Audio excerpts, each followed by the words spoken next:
I'm going to be doing a tarot reading for Jordan Peterson today, specifically while he debates 20 atheists. Now, I've taken some notes just so that we're all on board here. We all understand who we're talking about. Jordan Peterson is a life path 9. His sun is in Gemini and his moon is in Libra. Just a couple of things that I think would be important to point out before we move on is that Geminis are known for being witty and curious, and they're also known for being a little impatient. I think you're going to get a lot of this out of Jordan Peterson. I've been following Jordan Peterson for years, so I'm very familiar with his personality. I'm very familiar with how much he's changed since having that incident occur where he withdrew from benzodiazepines in some kind of experimental procedure where he was purposely put into a coma to be able to withstand the withdrawal symptoms.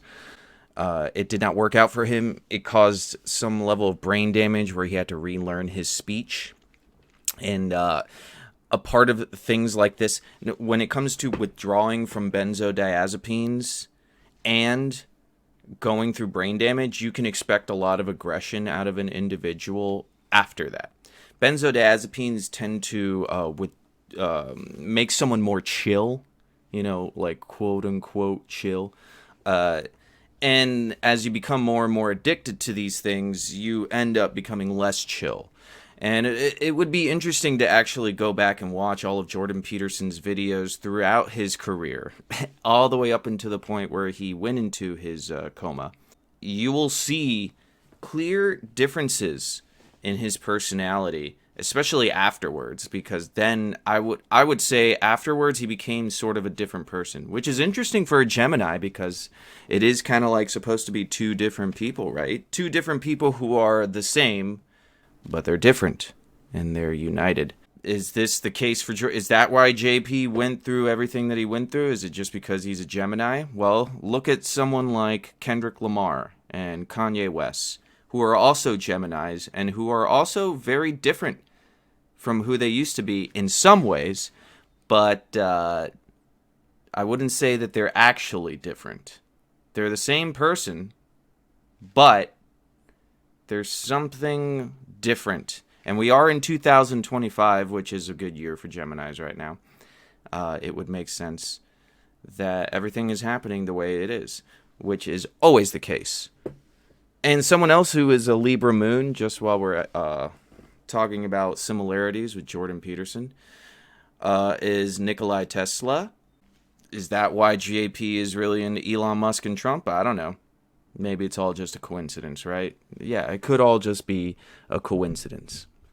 Now, since Jordan Peterson is what some are calling a Christian atheist, I would call him more of like a postmodern Christian, someone who doesn't identify as a Christian inherently, who doesn't specifically say that Jesus is for sure the Son of God, but whenever you question him on it, he will give you answers that somehow imply that at the very least he doesn't want to say that he's not a Christian or doesn't believe in God or doesn't believe that Christ is born of the Virgin Mary.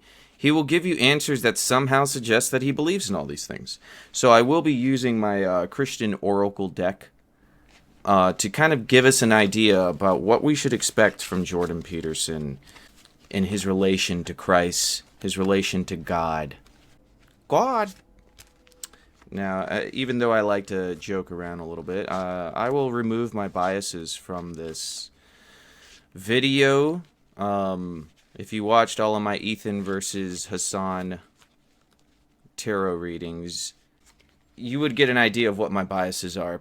But I'm not here to criticize or support Jordan Peterson. I'm here to simply read the cards and try to give a decent idea of what to expect, right? All right, so for his forgiveness heals. Interesting. Dear God and Archangel Raphael, I am willing to forgive myself and others in exchange for what I really want, peace and health. All right, so keep that in mind as we draw the cards to try to better understand Jordan Peterson as he gets through this debate with 20 atheists. Now, originally this video was titled One Christian versus 20 Atheists, but it got changed because of some fiasco. I've only gotten in about 9 minutes. This is roughly where I stopped. And decided, you know what, I'm just going to do a tarot reading for this. So we are going to backtrack, and we are going to just get into it. Now, this one I'm going to want to put in the background. Just remember, forgiveness heals. My first claim, atheists reject God, but they don't understand what they're rejecting.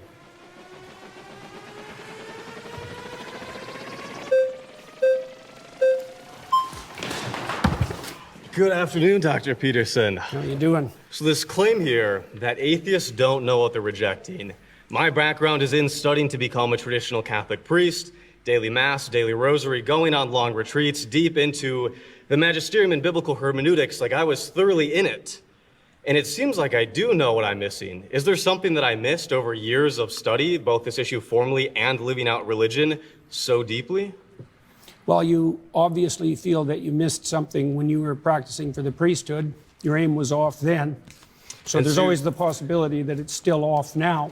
What was off about my aim in the first place? I don't know. That might take a long time to figure out. But Then it seems kind of like this no true Scotsman type of fallacy in which you're the arbiter of people's aims and how they understand those aims to be. How is it that you can claim that people don't know something that you know about their life despite not having met them? well, it's obviously a generic claim, just like the atheist claim that there's no God is a generic claim. In your case, it would have to be specified more, and I'm not claiming to understand what was going on in your mind, but my experience with atheists is twofold, is that they have a very reductive notion of what constitutes God, let's say in the Judeo-Christian tradition, and they've often been hurt by someone who was religious or by the religious enterprise or perhaps by God himself, so to speak, and that's left them with an animus. But I think that you have a reductive view of what atheism is. You've defined religion so broadly to include any sort of having aim in life, any sort of cultural archetypes, or having a metaphorical substrate. And atheism to you is a very specific type of like three people in the world that are these Raskolnikov type of, they want to get away with a perfect murder. It seems like you have the reductive view of what an atheist is.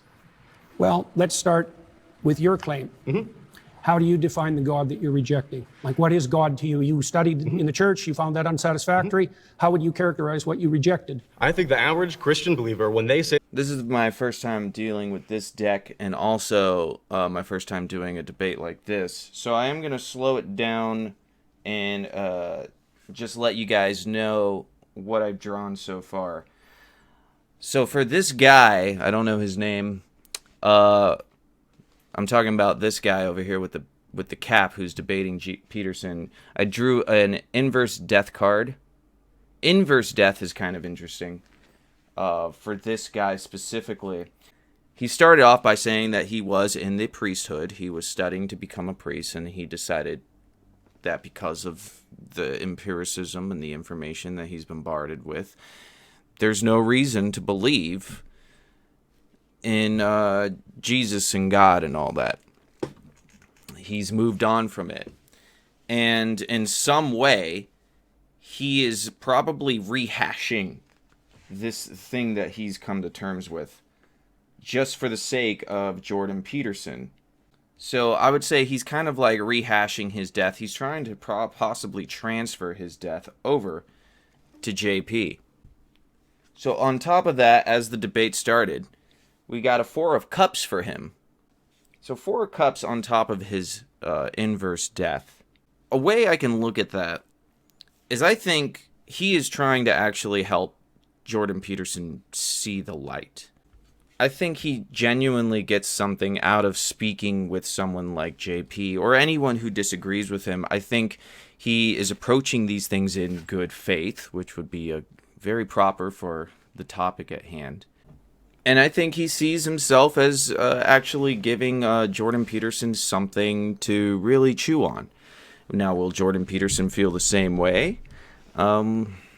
we'll see as this debate goes on. As for Jordan Peterson, we got a reverse Seven of Wands. Before I go into what the Seven of Wands is, I do find it interesting that Alan Turing is on this card. Alan Turing coming up with the Turing tests. He was a creative yet ingenuitous type of person. Is that the right term? He did engineering of some level. He did kill himself, which I think, Jordan Peterson didn't kill himself, but he might have shed away a part of him that helped keep him grounded. I would argue that, because when you see the way he is on Twitter after the coma, something is very different. There's something for sure removed, possibly what we could call an inhibitor. It's not necessarily like it's a bad thing, but with Geminis, they have their own twin deep within them. And in 2025, the Geminis are coming out in full force. They're speaking out loudly. At least the 3 Geminis I could think of off of the top of my head. Now, if we were to look at the inverse Seven of Wands without considering Alan Turing, who, he was gay, if you guys saw that TikTok reel recently. But Seven of Wands in reverse, I mean, it probably just has exactly to do with what's going on with Jordan Peterson right now, which is he is surrounded. He is the only guy, and he's probably one of the very few people who argues in the way that he does. And I have to take a microdose. 1 second. Sorry about that. And I got to take my lion's mane, my reishi. I got all kinds of pills I'm taking now.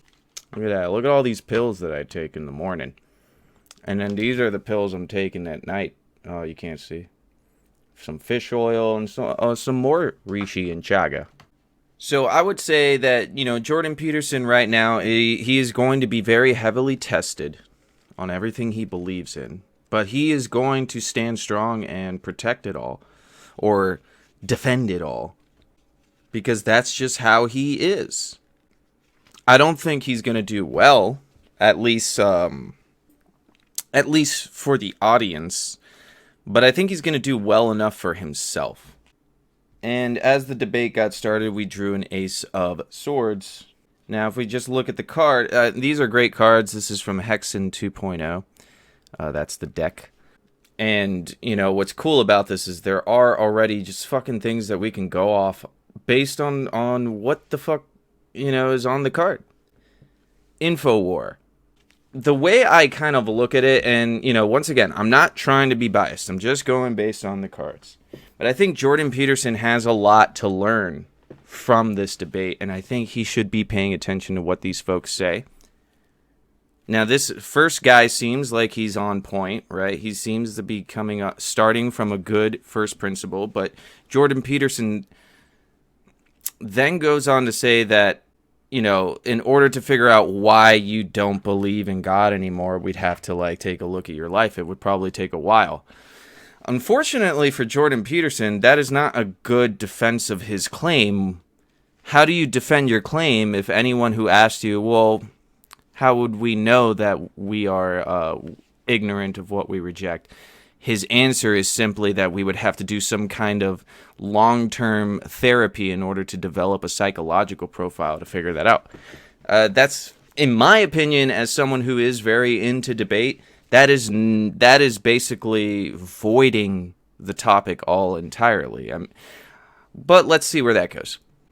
That they're Christian and they believe. They mean some sort of God that is all-powerful, all-perfect, is somehow involved in the matters of this world, and that we look to them through wisdom and with the Logos incarnate in Christ. And it also seems like you don't believe in religion in the way that the average Christian says that they believe in religion. And there are as many gods out there as there are believers, because everybody has mutually exclusive and different views of what God is. So it seems Well, if everybody had mutually exclusive views of what God is, no one could speak to each other. The mere fact of communication presumes a commonality of assumption and definition. And it's certainly not the case that I regard any archetypal manifestation whatsoever as equally religious. So that's not a real claim. Let me give you an example. For example, there's a sub-narrative in the story of Moses where Moses is rewarded with a glimpse of God. Okay, and that's one of the ways that God is characterized in the Old Testament stories. Yes. Now, Moses is a faithful servant of God and a good man. At least that's the case within the confines of the story. One possible interpretation. It's the case within the confines of the story, obviously. Well, not obviously. When we look at the Bible can't precisely say anything because there are so many different exegetical and hermeneutic views of this particular book, and that everybody has agreed or everybody has disagreed historically on. It seems like even the most benign detail about a book this big, and it seems like you can only say that the Bible says something if you first presuppose that it's univocal. So your claim essentially is that Moses in the Old Testament plays the role of a villain or is irrelevant? Because the alternative claim I'm saying is that we he's can't good. know because we can't talk to those authors. If you are going to start with the presupposition that there's nothing I can say about any of these stories that you're not going to disagree with from the perspective that there are multiple potential competing claims, then I can't speak with you. So and you we have also have a Okay, but I'm going to try to avoid my debate style, my debate brain, because it does start kicking in as soon he said that. And if you could see how that relates to the point that I was making with the past polls, you might understand where my frustration is starting to kick in already. But let's just try to read the cards, right? So what we got is the star for our atheist guy and the world for Jordan Peterson. What I would take it as, we got the atheist who is the star, who sees himself as the enlightened one, he's pretty sure that what he's doing is correct and that his way of looking at the world is correct. It would make sense. This is typically how atheists are, and I say this as someone who is an atheist for roughly 14 to 15 years of his life, so I get it. It seems pretty correct, especially when you're debating someone who is this sort of esoteric type of Christian agnostic guy. And that is what Jordan Peterson is. He is the world, and I think he sees himself as trying to help guide this atheist by saying, look, if you don't want to fucking debate things the way that I do, then there's no point in having a conversation. I think you're lost. And I think Jordan Peterson truly does see atheists as lost. But our atheist is the star. So he does not see himself as lost at all. And he knows to just keep fucking sticking with what he wants to do. A short time here, so I want to get to the core of what you're arguing here, and I'd love if we could... The core of what I'm arguing is that atheists reject God, but they don't understand what they're rejecting. So I'm trying to give you an example of what's being rejected and its complexity. Okay, so God rewards Moses with a glimpse of the divine. So this is a definition of the God that atheists are hypothetically rejecting. A possible one. I said ah. Yeah. I didn't say the. I said ah. That is possible, yes. Okay. So despite the fact that Moses is a stellar character and he's had a long and difficult life and can withstand a lot of difficulty and travail, God puts him between two cliffs. So he can just see a crack of what's in front of him. And when God walks by, he allows him to see his back. Okay, so the implication of that story is that the divine is fundamentally unknowable. It's a pinnacle experience, and that people in their finitude have to be shielded from a comprehensive vision of the basis of reality. Well, that's not the God that's defined in that manner, right? It's not a simple personification. It's not a simple old man in the sky. It's something that, in its essence, is unknowable and overwhelming. And that isn't, in my experience, the God that's defined by atheists who are attempting to undermine the story. I mean, it's the same claim, for example, that you're a finite creature and that you face something that in the final analysis is unknowable and that you have to establish a relationship with it regardless of your inability to perceive or even withstand perceiving the whole. Okay, is there a problem with that? I mean, the problem is that I think this is what Jordan Peterson is telling him. The Eight of Cups, right? You believe that you're a finite creature that's just gonna fucking die one day and that there's nothing to it? That's what you believe as an atheist. He's trying to tell him that there is a fucking upsetting future for him because he's an atheist. On this card is Lewis Mumford. I think he's the guy from Mumford and Sons. It's just more of a literal thing. This is what Jordan Peterson is telling him. He's telling him, this is your path as an atheist. And look at it right on top of the death card. When you die, nothing happens. That's what you believe as an atheist. And to Jordan Peterson, I think that's a terrifying concept. So he just subconsciously is trying to get that message through to this guy. He is, I mean, really, like, you could look at it. Jordan Peterson is the magician who is controlling these very cards that I'm drawing. Maybe, I don't know. And I think in some ways, perhaps the issue that Jordan Peterson has, and the reason why he believes in the things he believes in, and the way that he tries to approach these conversations, is that he's very much afraid of what is to come, and he's trying to take control of his own reality, which is what we should all be doing anyway. So that's not a terrible path, right? Jordan Peterson came to terms, or he was confronted with his own mortality. So he is now taking the role as the magician, and he is changing it for himself. He's changing his own reality. And he's speaking to this guy saying, look, if you don't accept what I tell you, this is your reality. Just absolute darkness, an abyss awaits you when you die. Or hell, which I guess would be worse, just based on everything that I've heard about hell. We look at, famously, when you've been asked, do you believe in God? The question becomes, what do we mean by God? And in the Bible, it's not even clear the biblical authors know what God is, because Yahweh has historically emerged from an early storm god, a deity that doesn't exhaust the category of deity, and that has changed over the Old Testament. Does God have physicality? Does God not have physicality? It seems like, yes, if you define religion to mean anybody that has an aim, anybody that looks at the unknown, anybody who wants to go from chaos to order is inherently religious, then yes. But also in the same way, I could define atheist as somebody who doesn't dogmatically believe in a religion, or somebody who doesn't regularly attend religious services or belong to a denomination. To help especially the audience, kind of like boil this down, there was a lot of words there, that the central claim is that we exist somewhere between the finite and the infinite. Central claim. A central claim is that we exist somewhere between the finite and the infinite. No, I said that we were finite and we had to establish a relationship with the infinite. Yeah, then in that case, then we're all religious, but then I can do the same thing and define one particular element of atheism. It seems like we both have a reductive view of what the other side looks like, to the point where a conversation seems incoherent, and not just incoherent, but not in the way that the average Christian understands Christianity to be. Do you have a Okay, problem? let's pause there. Sorry, you voted out by the majority. Hey, how's it going? Nice to meet you. Nice to meet you, All right, David. well, I might as well pause, right? I don't know if I'm going to do it this way the entire time, but since it just ended there, it would make sense to freeze. So we ended on a reverse Wheel of Fortune for our atheist comrade, and a reverse Four of Wands for our Jordan Peterson comrade. The way I would look at it, I mean, the conversation didn't end well. The guy got voted out. I mean, he was basically debating JP for 10 minutes, so he was doing okay. I think they just voted him out because they found it to be that we need a new approach to this kind of conversation, right? Jordan Peterson is a bit difficult to talk to if you are someone who approaches debate and conversation as if you were talking to a normal person who has normal views on reality. That is not what Jordan Peterson is.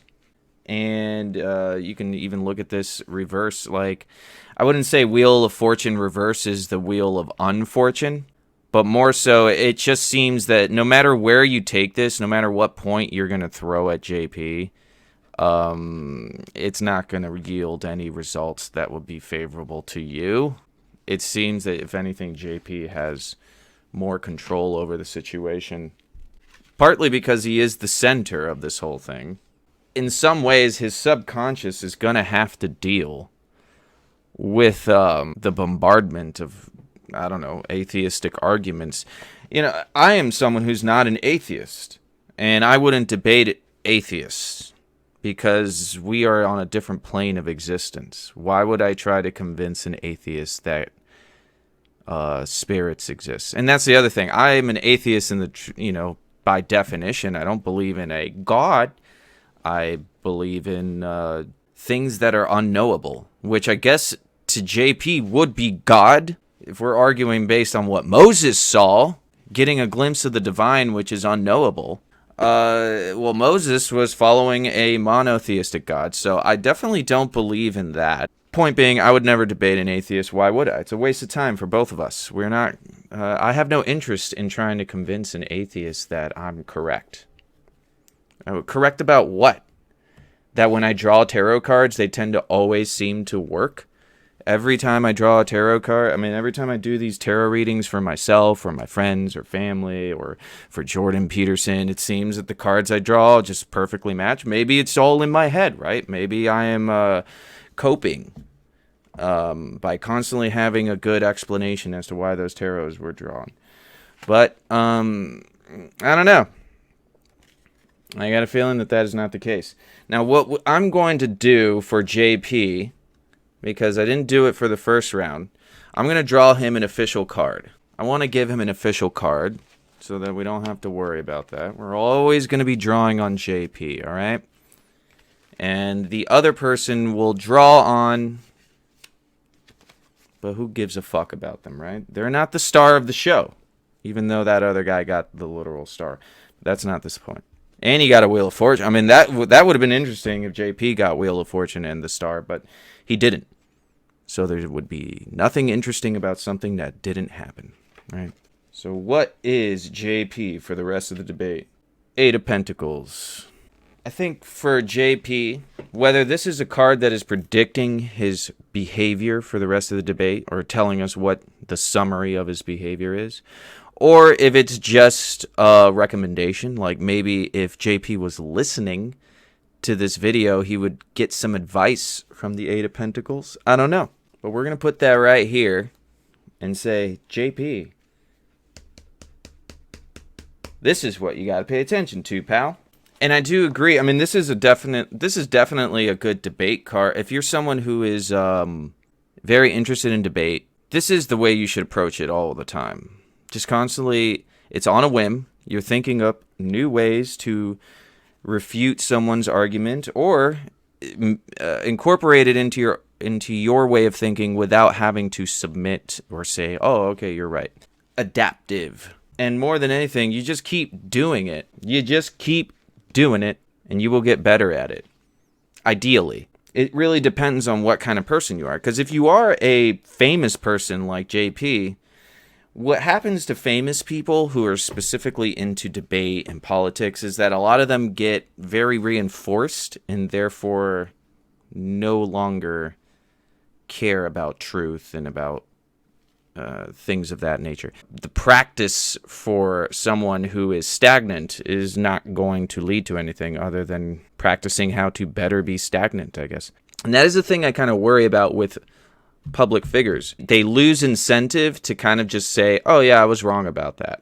Because to them, there's a whole house of cards that will tumble if they admit they're wrong about something. So 8 of Pentacles is a very valuable card when it comes to debate. This is how you should be approaching things. You practice, you get better at it, you get more informed. I debate people on Facebook all the time, and I feel like I'm just getting better and better every time I do it. No matter how much my words fall on deaf ears, I still feel like I'm gaining a lot from it. Whether this conversation goes well or not entirely, or whether this whole debate thing goes well for JP, we can expect him to hopefully come out of it a little bit more seasoned. Now, is that good for society or not when certain people get better at arguing their points? I think in JP's case, yes, only because of how difficult it is to understand what he's saying unless you're someone of that postmodern way of thinking where all words are just broken down every time they're used. It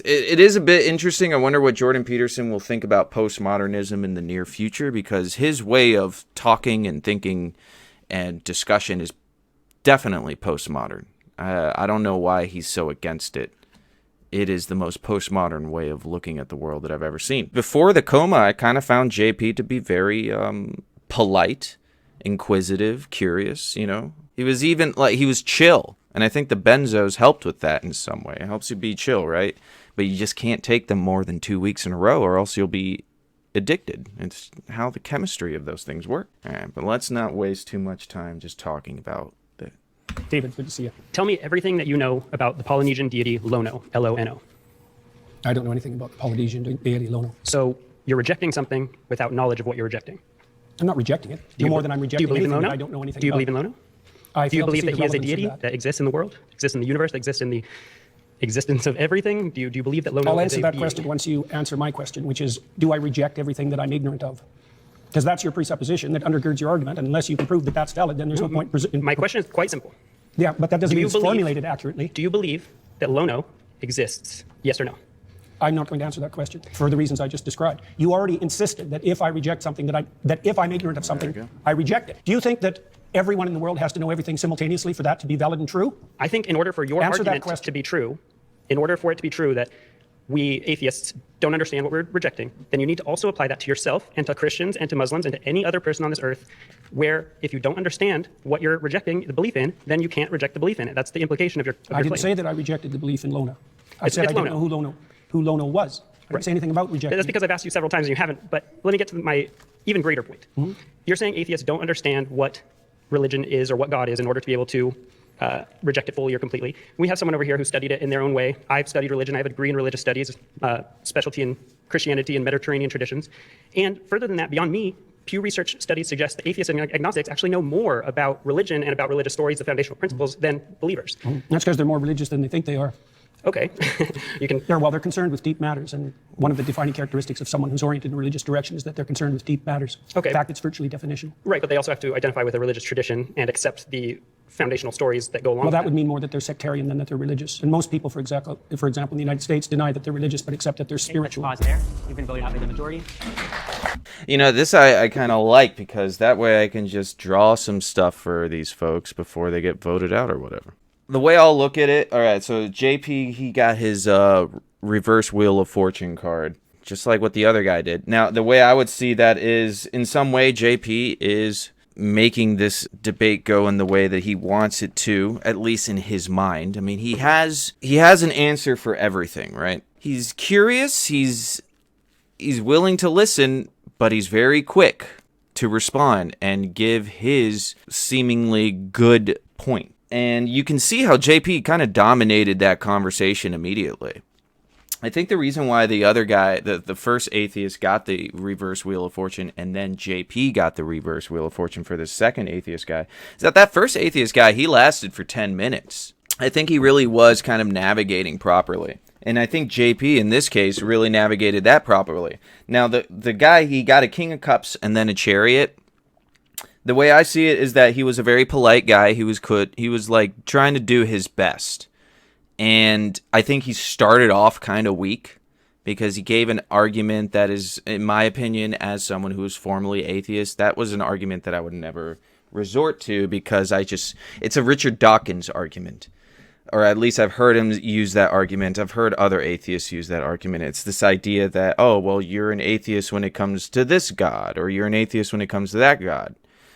It's an okay one, depending on who you debate, but you're debating Jordan Peterson. So what's he quick to say? No, I don't reject it, blah, blah, blah. He's very fast. But that guy, who just got voted out, actually thought he was doing pretty well in his response. He started citing sources, which is always a good thing to do. But, JP was like, well, those people are actually very religious. They just don't know it. Interesting way to try to control the conversation. I only think that the problem with JP is that the 20 atheists that are debating him see right through his arguments. They've heard these arguments 1,000 times before. I mean, if you're an atheist, or if you debate people who defend Christianity or religion or belief in God, or attempt to try to tell atheists that they're wrong, you've kind of heard most of the arguments. I'm not saying that every rebuttal is a perfect one, but atheists kind of know what they're dealing with. They can get kind of complacent maybe, but otherwise it's just like everything that Jordan Peterson said that worked for him within the debate. I don't really think it worked for him as far as boosting his credibility among these people who are debating him. Let's see where the next one goes.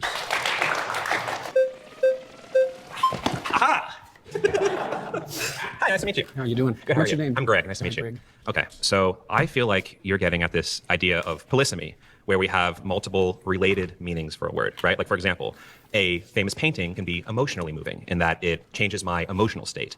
And when I was on the highway coming here to the studio, I was physically moving. I was changing my position.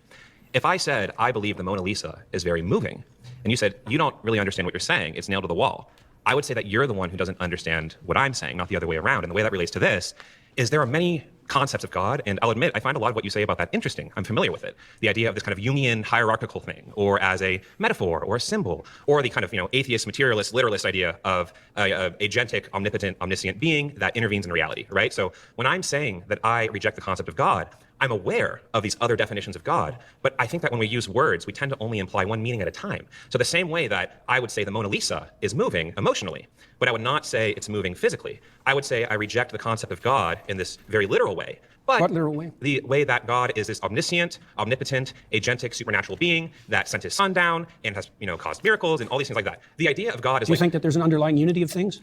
Could you explain that question?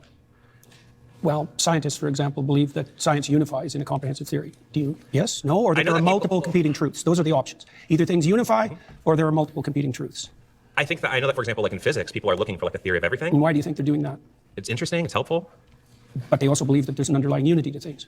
In a sense, yeah, like the material world and time and space are probably governed by universal laws and principles. Partly that, yes, yes, but that the same thing might extend to a broader domain that would include imagination and value. Could you help me connect that to the prompt? Well, I'm trying to define God, the God that I don't think atheists do a very good job of defining. Here's another question for you. What do you think guides you in your determination of whether or not what you're saying to me is true?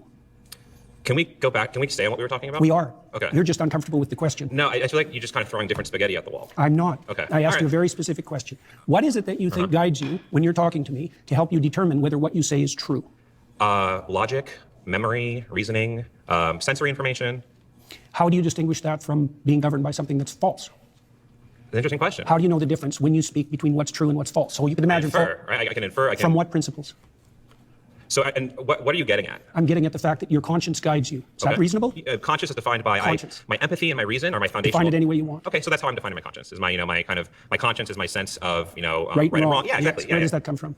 I would say that comes from an evolved capacity to empathize and a recognition of the benefits of engaging with and nurturing that capacity. And then that empathy is constrained and guided by reason, right? Like, for example, I am driving down the highway, there's a kitten in the road. I'm going to empathetically feel, oh my God, I want to save the kitten, but then reasonably, like, I'm going to get hit by a car, right? So that's sort of the process through which I make ethical decisions. Okay, Is how do you, constrained by reason. do you think that people can differ in their response to something empathically? Yeah. Is there a mediating principle that can tell you one person who's empathic and another person who's empathic that disagree, who's correct? Interesting. Yeah, I think that's where we'd have to talk it out, right? We do that in real life all the time when we have, whether that's a discussion with a friend about the right thing to do in a situation, whether that's a policy discussion about law, right? That's where we can converse with each other, think about things, explain our perspectives, and then kind of reach a conclusion, right? I think we do it all the time. So Elijah, the prophet Elijah, defined God in the Old Testament as the voice of conscience within. Okay. That's a definition. So you're saying by that definition of God, I see this kind of goes back to what I'm saying initially. I'm not defining it. Elijah Okay, defined so it. as Elijah defines It's God. defined that way in Jonah too. Okay, so as Cardinal Newman also got defined it. it that way. As I'm sure you know many people who define it that way, and it's impressive. You're a very knowledgeable person. I'm not trying to be impressive. I'm just pointing out to you how God is defined in the Old Testament. All right. So to respond to that, I do think there are lots of interesting ways to define God, and that goes back to my Then, kind of then opening how do we statement. specify what we're arguing about? We use context clues, or we specify. Again, it goes back to my example of I'm the Mona defining Lisa. God as conscience.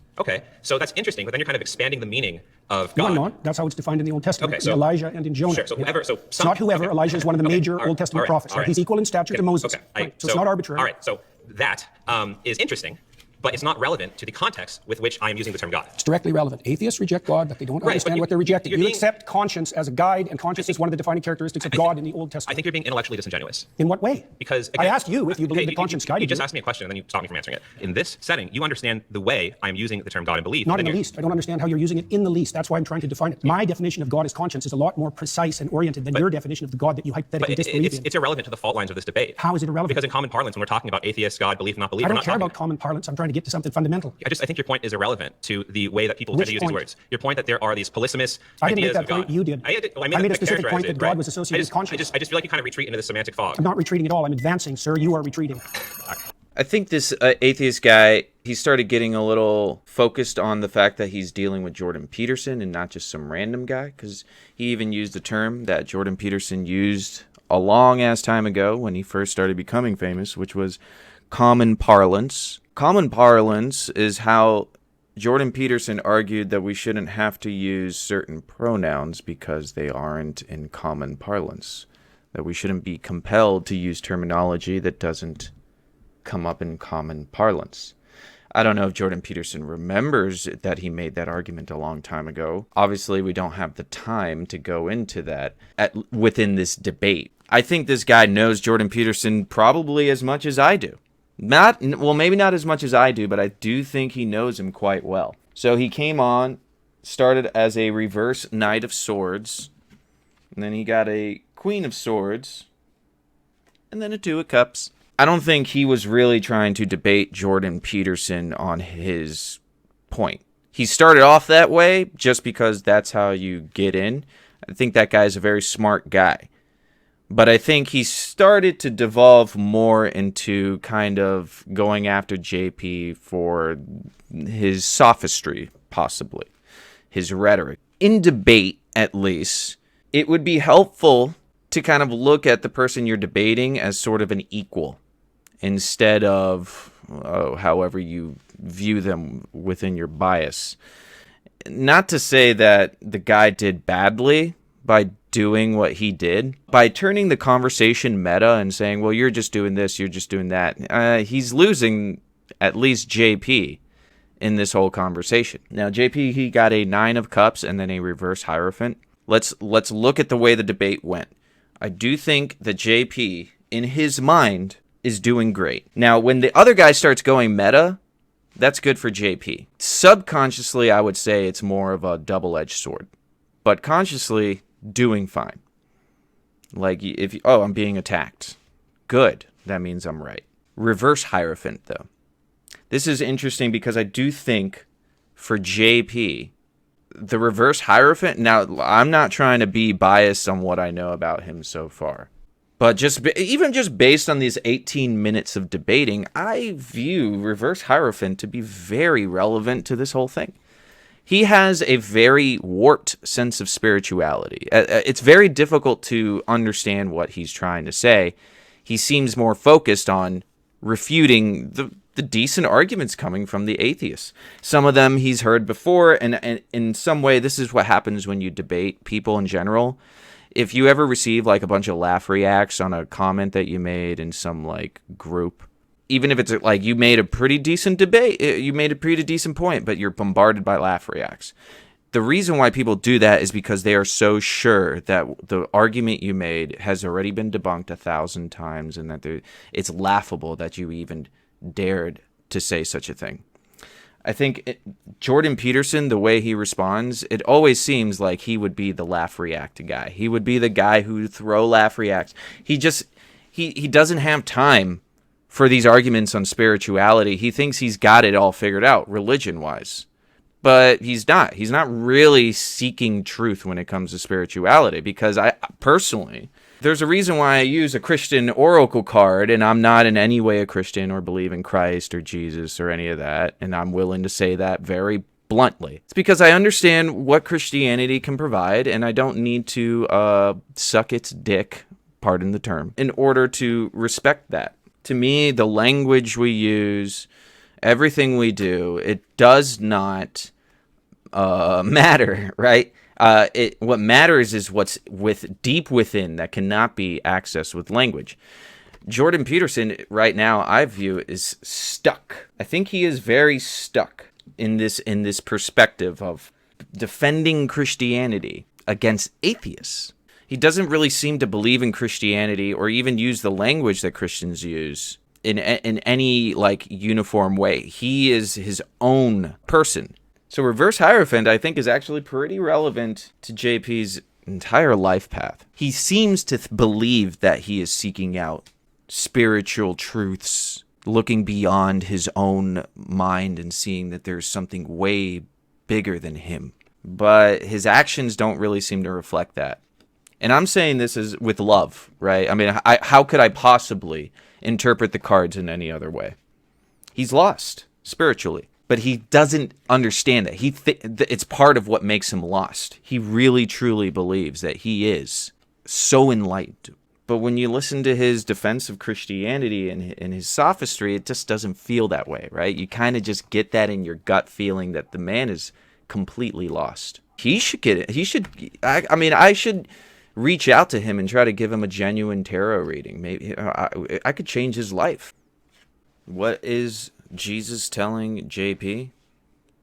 Forgiveness heals. He's willing to forgive others in exchange for what he really wants: peace and health. That's an important one. This is a prayer that, Jordan P. I wonder if JP prays. I mean, what is his practice in any of this stuff?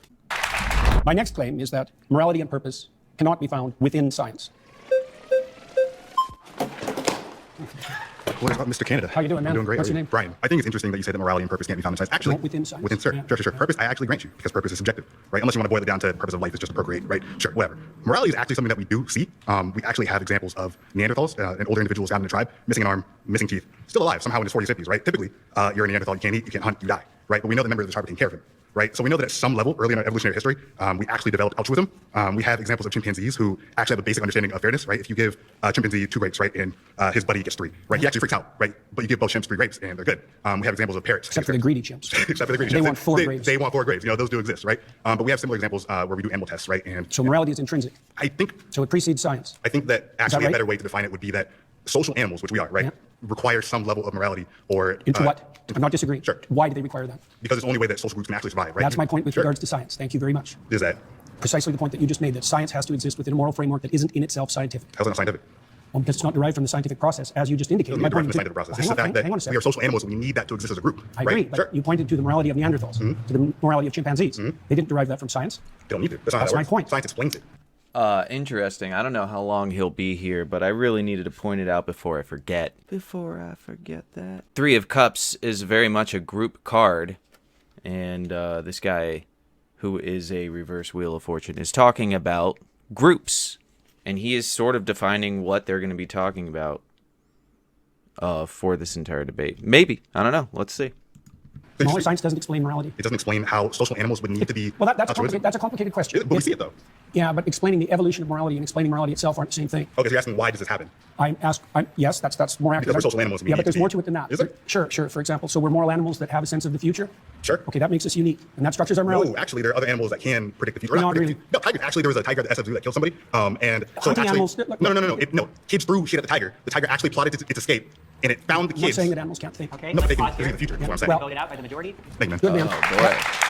You know, it's interesting. A lot of reverse cards right now. I try to shuffle to make it so that, you know, it's going to be a crapshoot on whether it's reverse or not. Funny that he got a reverse 9 of Wands right when he got voted out. So, you know, he's trying to see it through. He's trying to get through this debate, persevere, and to what avail? He got voted out, so it kind of all went to nothing, right? The argument from our reverse Wheel of Fortune guy, animals being social, and the study of social animals can give us some ideas about morality on a scientific level. I think this is something that, you know, Jordan Peterson is a psychologist. He got a reverse Fool for this. The reverse Hierophant, of course, is what I've decided that's what he's going to be for this debate, unless a better card shows up, which could be this as well, right? If we were to just look at the reverse Fool on top of the reverse Hierophant, in response to this conversation about socialness in animals and how that relates to science, isn't it kind of crazy that Jordan Peterson is a psychologist and is kind of being lectured to on the topic of socialness in animals and how that is a science? Psychology is a science. I mean, there's philosophy within psychology that a lot of people don't maybe take seriously, like psychoanalysis is more, you know, we got Freud, Jung. Moving on from that, we got Erik Erikson, you know, Eric is Eric's son. All right, you get it. When you look at Jordan Peterson's lectures, he is very into psychoanalysis, and I get it because it's the most fun. But he still respects the science that helps confirm some of these things, or at the very least supports some of these things. So Jordan Peterson isn't a true fool. He's not someone who doesn't understand social animals and the study of these things and how they relate, and empathy, right? That mechanism of empathy that kind of seems to drive our morality system in some way. But because he's also a reverse Hierophant, I think it kind of, in some way, he's a bit lost. Doesn't it matter to him in some way that empathy is a mechanism in the brain that we can see some level of responses to? I mean, we understand these things very well nowadays, at least in the science world. We understand mirror neurons, right? I mean, we understand that these things exist in our brain and are there to help us create morality. Perhaps the moral question of, is murder objectively good or bad? Yeah, that can't be answered with science, because the question of, is murder wrong, it is not an objective question. It is a question asking you what you personally think. It will always be that. You can say, well, I base my morality on what God says. Yeah, but that means you are deciding that God has dictated that murder is wrong. And whatever God is deciding it based on, well, that is, I guess, up for debate or just unknowable, but it's still subjective because it's a decision. Or, who knows? This isn't a debate worth getting into heavily because it will always just go to the, well, you never know. The question of, is murder objectively wrong? I mean, you just can't answer that question correctly. There is no objectivity to whether murder is wrong. If you're questioning if something is just an immoral act, it's always going to be subjective. The subject either being God or your just personal feelings or the empathy mechanism, mirror neurons, right? Dopamine and serotonin seem to make a lot of decisions for us, right? We decide to eat cookies at night because of the dopamine response that we get from it. All things that we believe and do, and it just comes down to our brain, right? And that's how we navigate this world. So I think that guy did a pretty good job, actually, debating the question of social animals and how they relate to this entire fucking thing. Sure, science isn't going to give us the answer of what is objectively good or wrong, but we can still use science to study where morality even comes from and how we determine these moralities, like how moralities over the several generations of humans, over the several millennia of existence of animals, we can use science to better understand how morals develop. And if you took a curious, maybe that's why he got the reverse fool as well, is like, if you were just a little more curious about these things, Jordan Peterson, than you imply you are, then perhaps you would understand these lines of logic that are showing up for you. How are you doing? My name's Luke. Nice to meet you. See you, Luke. So your claim that morality and purpose can only be found in science is a little shaky because I think that your claim is really being framed to be morality and purpose can only be found in religion. Is that how you're kind of framing it? I would say that the domain of religion is the domain of morality and purpose. Yes, exactly. And also that science is actually structured, at least in part technically, to eliminate such considerations from its purview a priori. Right? That's why we define science as value-free. But that has to be wrong because scientists have to prioritize their attention towards something before they can even engage in observation. And that act of prioritization of attention is a value-predicated act. And so I can continue. There's all sorts of things we have to assume about science before it can take place. Okay, so what I'm specifically pointing out here is about religion in particular, since you yourself are a Christian, right? People debate about that, and I generally don't discuss it publicly. Okay, I understand that. And me, myself, I'm a former young earth creationist fundamentalist. So I have experience in this. I used to run a TikTok channel directed about apologetics about the Bible, specifically in this type of facet with morality, evolution and such, and going back and forth with that. So in the Bible, it talks a lot about slavery, right?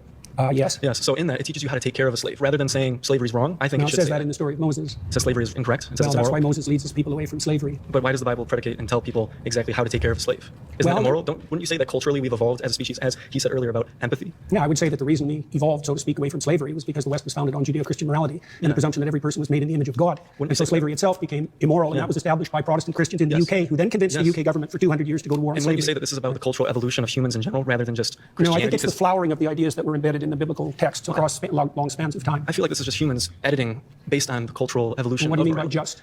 Just? Yeah, just humans. Well, humans. Editing. Well, based on culture and history, right? We get better. They did do it based on culture and history, but culture and history have their foundations too. So. Well, yeah, but we're talking about slavery. So many people bolstered it based on the Bible.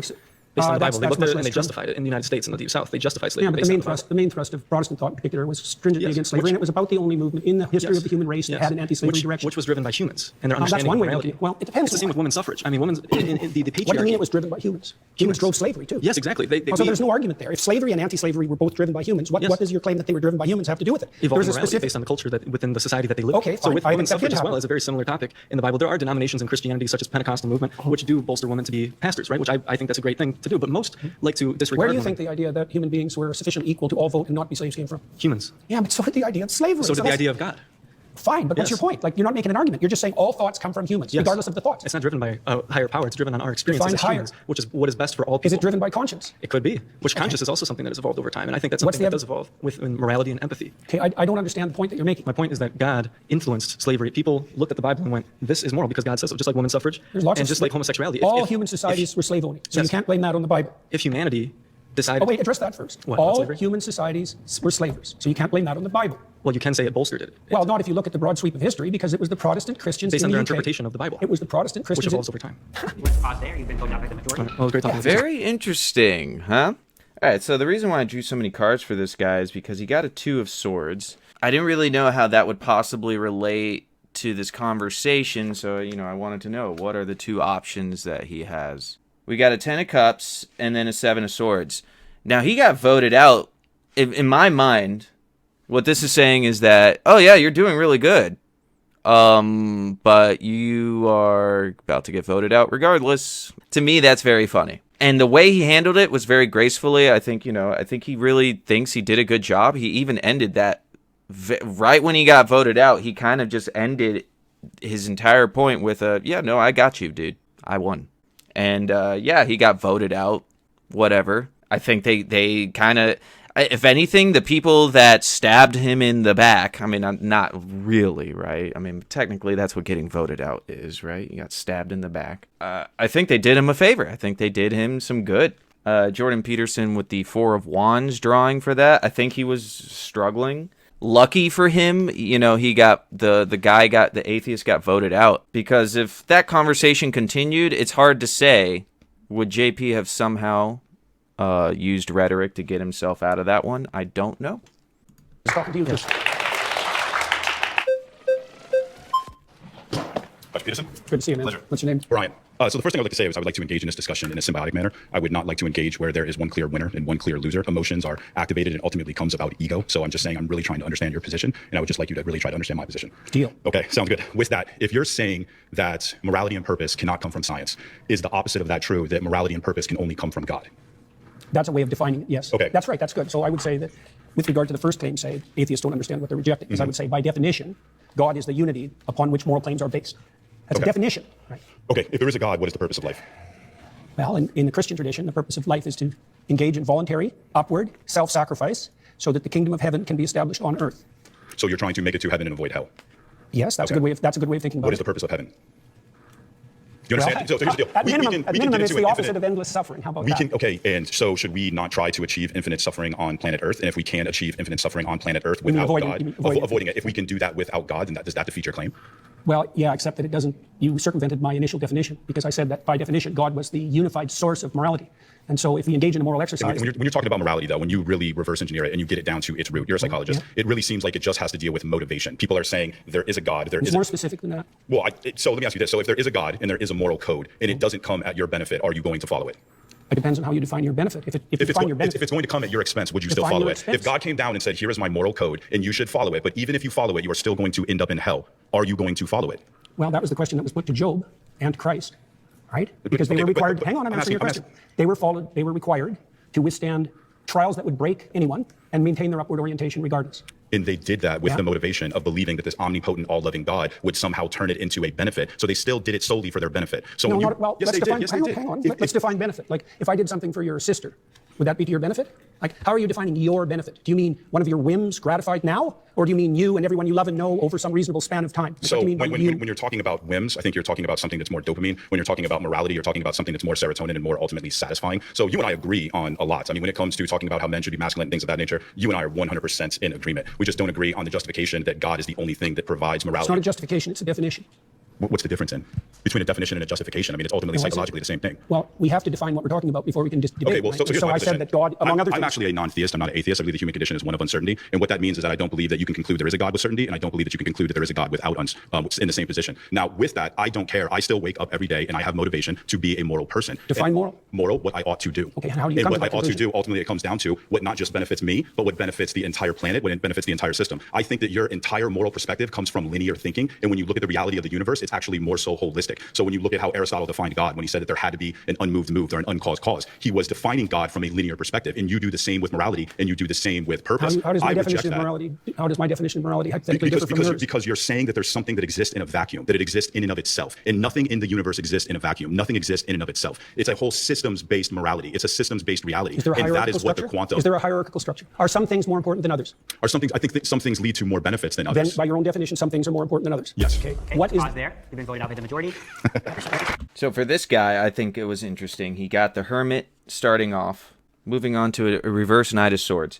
Now, the reverse Knight of Swords kind of came up immediately when he started talking about the question of, well, should we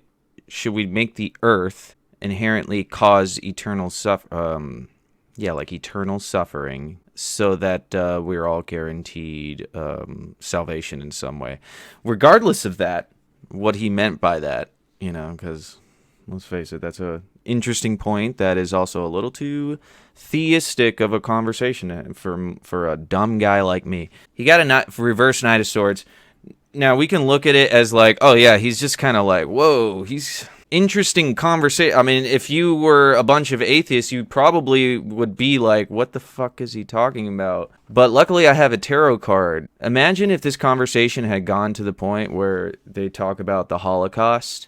No one has suffered more in the 20th century, at least as a singular entity, than the Jewish people, right? Because of the Holocaust. I don't know where that would have gone, right? But then we went into reverse judgment. The card says ethics, which I think is exactly, the whole conversation about like morality in its own existence is like a question of, well, what are your ethics and like what's wrong with ethics maybe?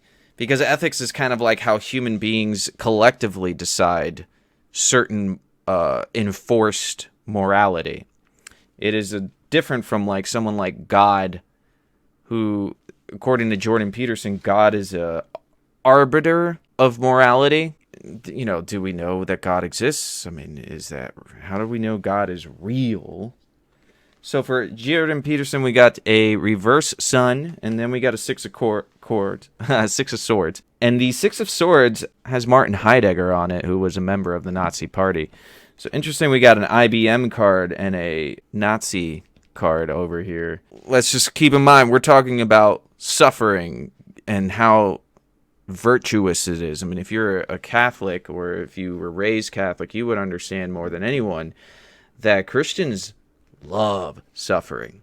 They think it's so good. They think it makes you a good person. And Jordan Peterson is he's a psychologist. Once again, these are one of those things where it's like, if you study psychology, you would understand that suffering to some degree can make you strong, can harden you in a way that could actually make you resilient, make you more interesting, more creative. But for sure, suffering leads to all kinds of psychological problems that lead to more suffering. So there's something quite perverse about this romanticization of suffering that comes from Christianity. That's why I get a reverse sun for him. Reverse sun on top of a reverse Hierophant. And before we had a reverse Fool. It's no coincidence that these cards come up on this very type of debate that is going on with Jordan Peterson. Because that's exactly, as someone who is very spiritual and traversing the mythology and the mysticism and the woo, to me, it would never make me view things in the way that Jordan Peterson does. I don't understand how you can get to the point that Jordan Peterson does other than some kind of like inherent barrier. I mean, it would benefit him to listen to the opposing side and to take them seriously, as opposed to just have it. I mean, actually, the guy that started off the conversation, he started off by saying, let's try to look at it without emotions getting in the way. Let's just, without trying to win the debate. And I think that's exactly how you should be navigating this type of shit. I don't think starting the conversation that way is a good idea, especially when you only have a few minutes to debate your point. It's probably not the best time to say something like that. But he's just doing his own thing, man. He's just traversing the universe. He probably just sees JP as a fellow hermit. If you're a hermit, you want to keep an eye out for other hermits. How you doing? Nice to meet you. Nice to meet you. I guess Parker, since you good said job. morality and purpose cannot be found in science, it would just depend on like what you're referencing. If you're saying a description of your psychological preferences would be considered within science, sure. But I don't think that you have to say that it comes from science in order to be like an atheist. As an agnostic atheist, I don't know if God exists. I don't believe that God exists. And the only ones that I would really reject would be like the all-knowing, all-powerful, all-good, perfect notion of God that plenty of Christians just like prescribe themselves. So I How guess is that relevant to this claim? you're basing a position of morality and purpose in some like notion of God that isn't the same type of notion of God that typical Christians would prescribe. Your notion of God is What typical Christians? yeah. Typically, when I talk to Christians, they say that they believe in all-knowing. About Cardinal Newman, who defined God as conscience. He's a major influence on all of Catholic social theory. How about that Christian? Sure. So do you believe in the all-knowing, all-powerful, all-good notion of God? What do you mean by believe? You think it's be true? That's a circular definition. What do you mean How when is you that say you circular? believe? How is that circular? Because you added no content to the answer by substituting the word true and believe. I said you think it's be true. All right, so if you believe something, you stake your life on it. What do you mean by that? You live for it, and you die for it. That's what I mean by that. It isn't something that you say. It isn't something that's associated with logical consistency. It's not declarative. It's not propositional. It's not a figment of your imagination. It's the presupposition of your attention and your action. And you're either fragmented, in which case you worship multiple gods, or there's some unity at the bottom of it that makes you an unstoppable force. Okay, so you're saying that you don't believe something if you wouldn't die for it? Not really, no. Okay, so how would you define belief? Something you say? Okay, so I explain. Like, I could believe it is the case that this pen exists, but if someone like threatened my life, right, I would lie in order to be able to save my life, right? Like, I think you would do that too. You wouldn't lie to save your Don't be life. so sure. You wouldn't lie to save your life? How much do you know about me? I didn't lie to save my career. I didn't lie to save my clinical practice. Would you lie to like save your children, your mom, your dad? I don't think lying would save them. Can there ever be a circumstance logically that lying could save someone? Yeah, and if you're steeped in sin, you're likely to live in circumstances like that. I'll give you an example. If you're like in like Nazi Germany, and it is the case that there's like Jewish people in your attic and you're trying to protect them, would you lie to like the Nazis? I would have done everything I bloody well could, so I wouldn't be in that situation to begin with. It's a hypothetical, and it's not answerable. No, I can't answer a hypothetical like that because it's far. Look, don't play games. Yes, you are. If you present me with an intractable moral choice that's stripped of context and you back me into a corner, you're playing game. I just told you I would do everything that I could to make sure that I'm never in that situation. By the time you've got there, you've made so many mistakes that there's nothing you can do that isn't a sin.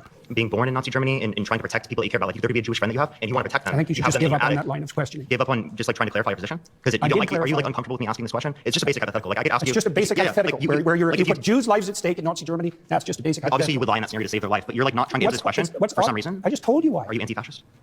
Why are you asking that? I was just asking, just clarifying. But like, again, you're not answering this hypothetical because you know it shows that you clearly would lie to save someone's life. I'm answering it in a manner you don't find acceptable. Obviously, because I care about truth. I wouldn't be in that scenario. Obviously, right? Logically, because that's already happened. Like that's in the past. You don't have a time travel device. We're bringing this logical hypothetical up to show you that in some circumstances that do happen within the real world, you would lie to save people's lives. So your definition of truth isn't actually how we're typically using it. So what you're trying to do is you're trying to muddy the waters when I ask you, like, do you believe this? Do you think this to be true? So you don't actually have to answer the questions. And plenty of Christians don't like that because they clearly see that you don't really want to be associated with Christianity. I can imagine that I was in a situation where the best I could do as a consequence of my previous mistakes was to tell the least amount of lie I could manage. But that would likely indicate that I have made all sorts of catastrophic errors on my way there. So you would lie to save someone's life. So again, you do believe it to be true in that circumstance, even though you like lied in that scenario. So not without the context that I put it in. You were not willing to die for it. You were not willing to let other people die for it. So that's not what you see to be true then, seemingly. You're doing exactly what I said you were doing at the beginning of the conversation. You're generating an impossible, restricted, hypothetical, with no precursors to back me into a corner. How's it possible? Is there something contradictory about it? Nice to meet you. Yeah, nice to meet you. I love Parker. Parker, get a job. So we started off with a reverse tower because Parker, for someone like me who's analyzing, is dismantling Jordan Peterson's every way of thinking and doing everything. I mean, that's basically what he did in that small segment of conversation that they had. He dismantled Jordan Peterson. Just for me. He didn't dismantle Jordan Peterson for Jordan Peterson. For the guys out there paying attention, yes. Parker dismantled Jordan Peterson for sure. He dismantled the foundation of his beliefs in every way that he argues. And this is not me. I'm trying to not be biased here, guys. I'm just telling you what the cards say. We start off with the Queen of Pentacles, but reverse, right?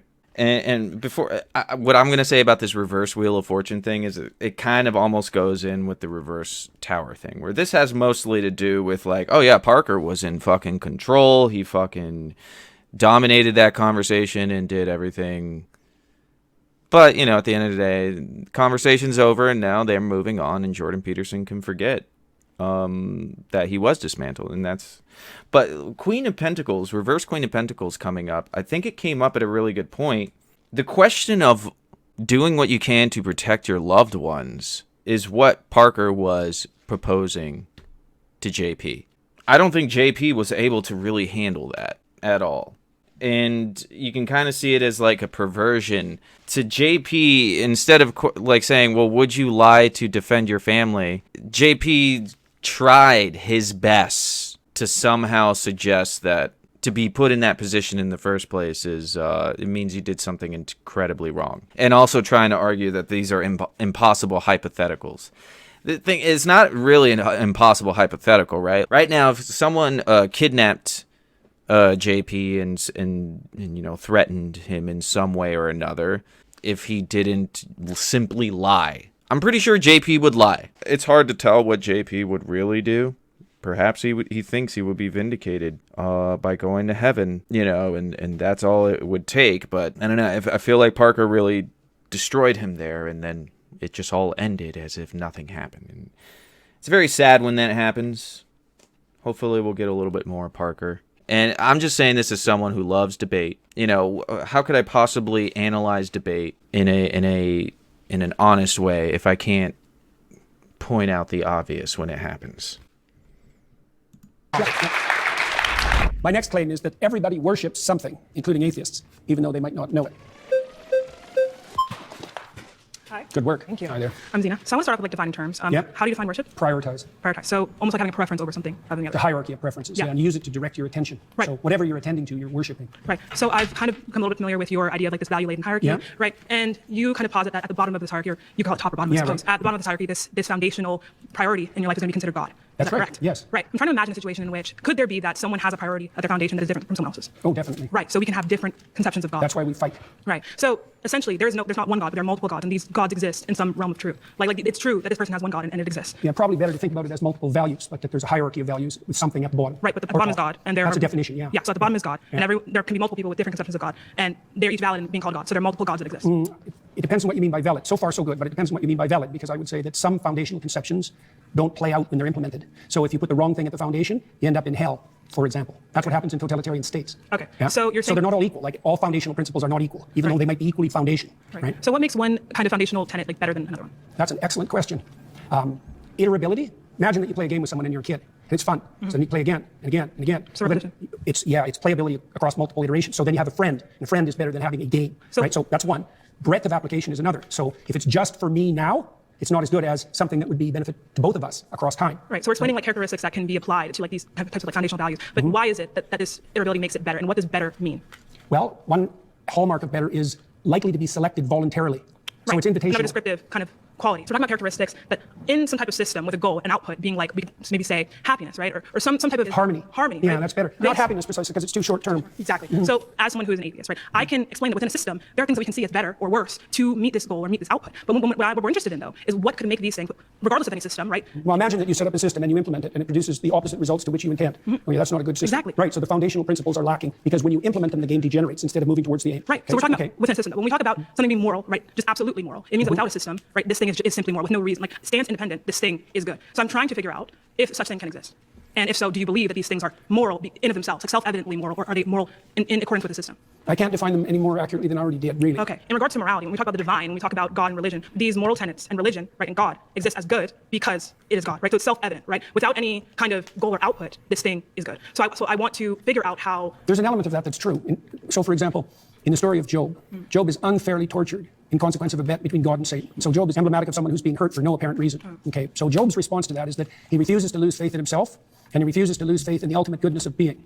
Okay, and those are axiomatic decisions. They're not exactly evidence dependent because he is suffering. There's an arbitrariness in that that's reminiscent of what you claim. So I'm essentially trying to figure out, do you believe that something can be good, like stands independently, something that can be good? I don't know what you mean by stance independent. Okay, so you mean I mean independent of people? Independent of people. We can use that, or more so, I want to be more specific. Something that can be good, right, regardless of any end goal. It's just good. No, I think good is tied up with goal. Goal. Okay, I completely agree. So, in a sense, this is why. That's why the religious goal in Christianity is the establishment of the kingdom of heaven on earth. It's goal dependent. Okay, right. So it's in reference to a goal. So, or the goal would be the but imitation of Christ. Someone's goal, right, can be something that doesn't encompass being in congruence with God or being with God. No, the thing that they want to be in Oh, congruence. right, okay. Yes, That's right. That's right. That's good. That's great. The thing they want to be in congruence with is fundamentally equivalent to their God. So what makes someone a Christian and what makes someone not a Christian? What makes, like, that's what I'm trying to figure out. That's a good question. Yes. Yeah, well, probably the deepest answer to that is willingness to shoulder your cross voluntarily and trudge uphill regardless of circumstances. Okay, so someone can have a God, because in your definition, your first preference, that is God, right? So someone can believe in God, right, and not be a Christian, right? Yeah, well, there's a statement that Christ makes in the Gospels. He says, not everyone who says, Lord, Lord, will enter the kingdom of heaven. So not that they're even saying that they believe in God. But they I just, don't know, but that's why I'm saying this to you, is that Christ himself points out that there's a difference between people who say they believe and people who act it out. And the fundamental issue is the action rather than the stated belief. But he also says that, to be saved, right, you must believe God has died for your sins, or that God has resurrected in some way. So it's like, I don't necessarily think that we can take from the Bible and say that, like, acting in accordance with God necessarily means, or acting in accordance with, principles of God, like, for example, sacrifice that you talk about, means that you are Christian. I don't see how you can get that from that interpretation and then, kind of justify it as I don't think that the fact that you sacrifice is sufficient to make you Christian. So can we repeat once again what you believe makes someone Christian? There's many things, but one of the most fundamental is that you believe that the cosmos itself is founded on the principle of voluntary self-sacrifice. Best founded. Let me offer you a contrary example. So I could assume that power rules. And so that my assumption would be, if I can make you do it, I win.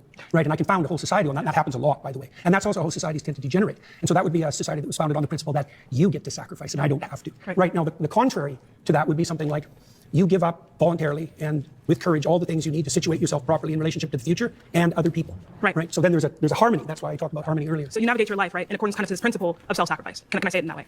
Yes, you can Right. definitely say it that way. That's exactly right. And navigate is the right So term. someone does not have to have any awareness of Christ, of the story of Jesus, and but let's say 60% of their actions, right, or more, whatever kind of metric you want to use, are in line with this So the self-sacrificial. the Christian thinkers of the Middle Ages dealt exactly with that problem, and they were talking about the pre-Christian philosophers, for example. And they noted the similarity, let's say, between pre-Christian Greek thought and later Christian thought, and presumed that there were moral actors outside the Christian domain. Right. They're So that person addressing Christian, though. Is that person Christian? Well, to some degree, again, that's a matter of definition, because Exactly. they wouldn't be proclaiming Christian propositions, but they're acting out the pattern. Right. So Christianity. yeah. So imagine that full Christianity would involve a dozen things, and you can imagine someone who knows nothing of Christianity, say, acting out 8 of them. Right. Right. So- So then they'd be 8/12ths Christian or something 8/12 like that. Christian. But to be like a full Christian, how can someone say I am Christian? Like I am Christian, not 8/12, but Christian.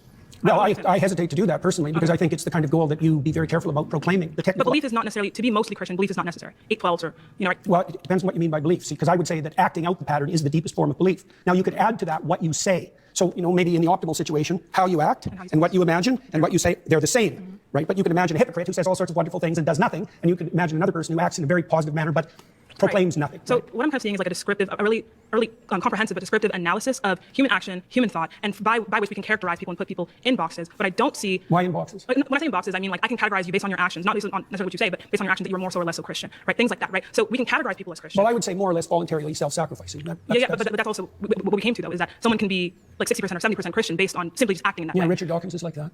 I watched that debate. Pause there. We've been voted out by the majority. Very good. Thank you so much. Really, very thoughtful. The majority. Okay, so our lady atheist who came in, she said, started off as a reverse 7 of Pentacles, moved on to being a Wheel of Fortune. We got a Tower card and then a Page of Cups. We got reverse King of Pentacles for him, reverse 3 of Pentacles, reverse 8 of Pentacles. And also something to keep in mind is a lot of Pentacle cards for Jordan Peterson this round, at least. I mean, I guess in the editing I'll see how often he was getting the pentacles, but I know he got some wands. But getting these constant pentacles, that's very interesting. I personally, the way I look at it is that in some sense, subconsciously at least, JP is very motivated by the fortune that he gets being this kind of guy.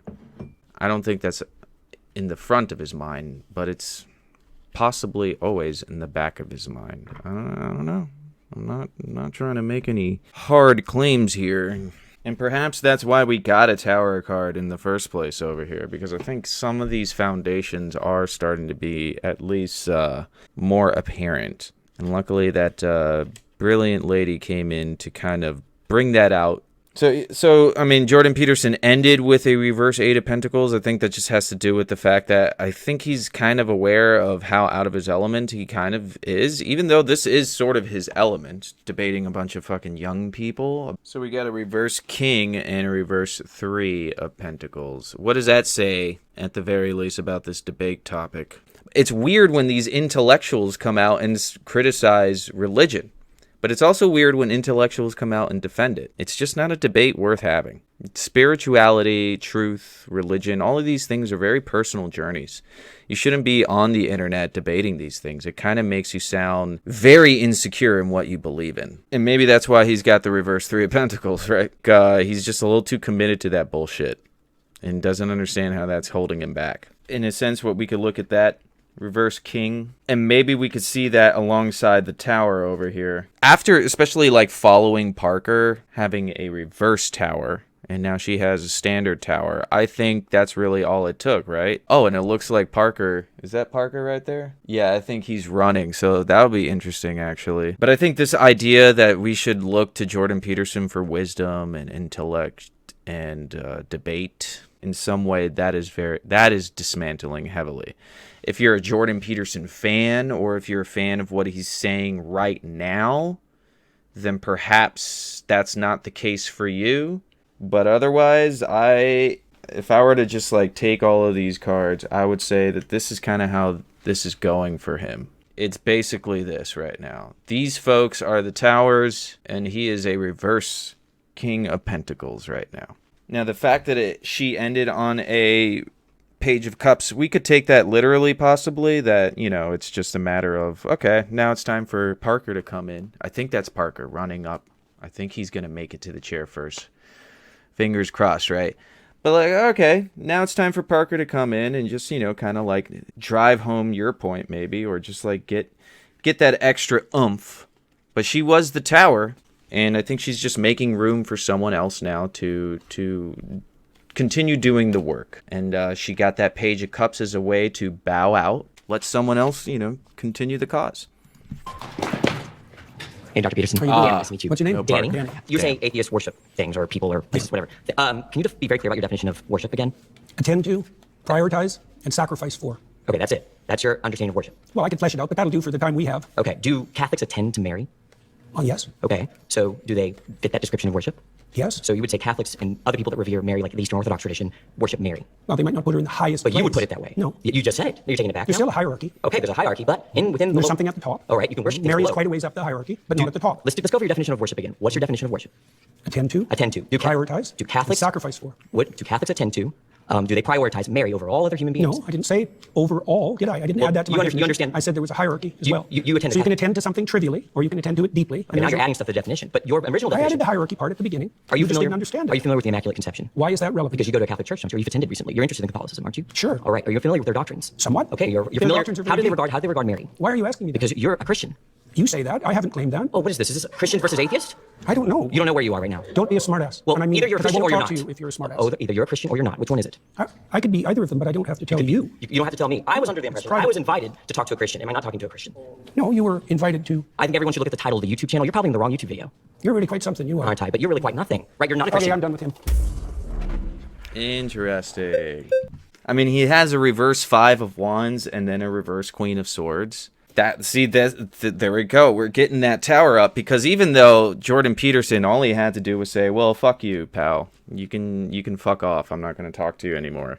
I think he got in the right terms that kind of spoke to what everyone is thinking right now, at least in that round table. That's why you have kind of like a, oh, instead of a, come on, dude. There's not a lot of that going on, right? I didn't see a lot of eye rolling or, dude, don't go there. And with Jordan Peterson having that reverse 8 of Pentacles, that's, that keeps coming up. And I think it's just because, like, this is really starting to become more and more difficult for him. I think in some ways he doesn't like the fact that he's not respected. So with our reverse 5 and reverse 5 of Wands and reverse Queen of Swords, let's just take from that this guy was that necessary amount of chaos, that necessary amount of disrespect for JP to kind of be put into a place of unassuredness. The Tower card, I would at this point possibly say that this is the Tower card just represents the atheist side right now.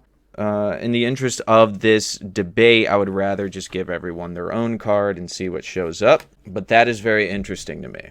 That chaos agent that just came in and just said, fuck you, Jordan Peterson. And in a way that was still somewhat intellectual. I think it was interesting.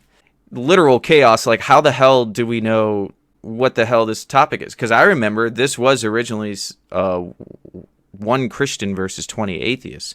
And I think a lot of these guys came in thinking they're going to debate a Christian. And Jordan Peterson has done quite a lot of defense of Christianity, and he doesn't want to go into the topic of whether he truly is a Christian or not. It's just very weird and confusing, in my opinion. Hi there. Hi, nice What's to your meet name? you. Gerard. Hello, Gerard. Nice to meet you, sir. So you said that worship is when you prioritize and sacrifice for something, right? Yeah. Okay. There's a hierarchy in there. Sure. So I prioritize and sacrifice for my wife more than I would prioritize and sacrifice for a random person on the street, right? Probably. Yeah. Presumably. Do I worship I don't know. my I've wife? seen some pretty bad marriages. Assuming a good marriage, are you saying I worship my wife? I'm trying to define worship. That's what I'm asking. So prioritize and sacrifice. I do The those higher things. it is in the hierarchy, the more what you're doing is akin to worship. But even in your trivial acts of attention, you're prioritizing and partaking in worship, even if you don't know it. So I am and it's partly, well, with regard to your wife, say. So why do you value your wife? You do value your Yes, wife. I love her, so I prioritize and I sacrifice for her. Right. So that's within the confines of love, let's say. Sure. What else does it serve? What else does what serve? Your love in your marriage? I mean, I'm married to my wife because I love her. That's also why I prioritize and sacrifice for her. I certainly wouldn't think I worship her, and I don't think anyone else would make that I'm trying argument. to make a definition. Okay. Yeah, that there's a hierarchy of attentional priority, and as you move up it or down it, depending on whether you think about it as a pinnacle or a foundation, you move more towards worship. Right. So even the small things. I'll give you an example. Imagine you go on a date. Well, imagine that your aim is a long-term relationship like a marriage. Okay, now imagine that your aim is short-term sexual gratification. Your pattern of attention is going to vary during the day, depend on your ultimate end. That's the hierarchy. The way that you attend to your wife is dependent on your ultimate aims, even if you don't know it. So at what point is it worship? Because it sounds like you're saying worship is almost a spectrum, right? Or it's not a binary. It's not a. It's kind of like that's a good question. When is it worship as opposed to just I love my wife? The closer you get to the top or the bottom, the more it's more like how worship. close to the top? Because I don't think I worship anything. And if you're saying I have to hit a certain threshold for it to be worship, it is possible I don't worship anything then, right? It's not possible that you don't worship anything. What do I worship? Because you wouldn't attend. Well, love. So you think I worship love? Do you attend in consequence of love? I'm trying to define something. What do you mean worship? Well, I told you what I meant. What do you mean? So I mean, something you worship is something that you have a reverential view for in a manner in which you believe it to be above and beyond normal things you like. Like you. So do you have that attitude towards your wife? I have that. Do you privilege her compared to other women? Of course, I privilege her compared to other women, but I don't worship her. Nor does she worship me. By the definition you just offered, yes, you do, because you just offered a definition that involved prioritization and elevation. And thinking that she is divine above and beyond what a normal natural phenomenon can be. Not other women, no, beyond any human being could ever be. I will prioritize her over. So you're making the assumption. You're making the assumption that only the thing at the top or the bottom has anything to do with worship. And I'm saying that's not true. It's a hierarchy of prioritization. And there's either something at the top or the bottom, depending on the metaphor, or you're fragmented and confused. Those are the only options. So let's say you're either going in many directions or you're going in one direction. So let's suppose I'm fragmented and confused. Then you agree I don't worship anything. No, then you worship multiple things. So what's the threshold when it's worship? I prioritize a lot of stuff. I said, the closer you get to the pinnacle or the closer you get... Can you give me some sort of metric? How close do I got to get to this pinnacle? Do you know the difference between cheap literature and deep literature? Yes. Okay, that's the same issue. And how do you distinguish between them? What's the difference between cheap and deep?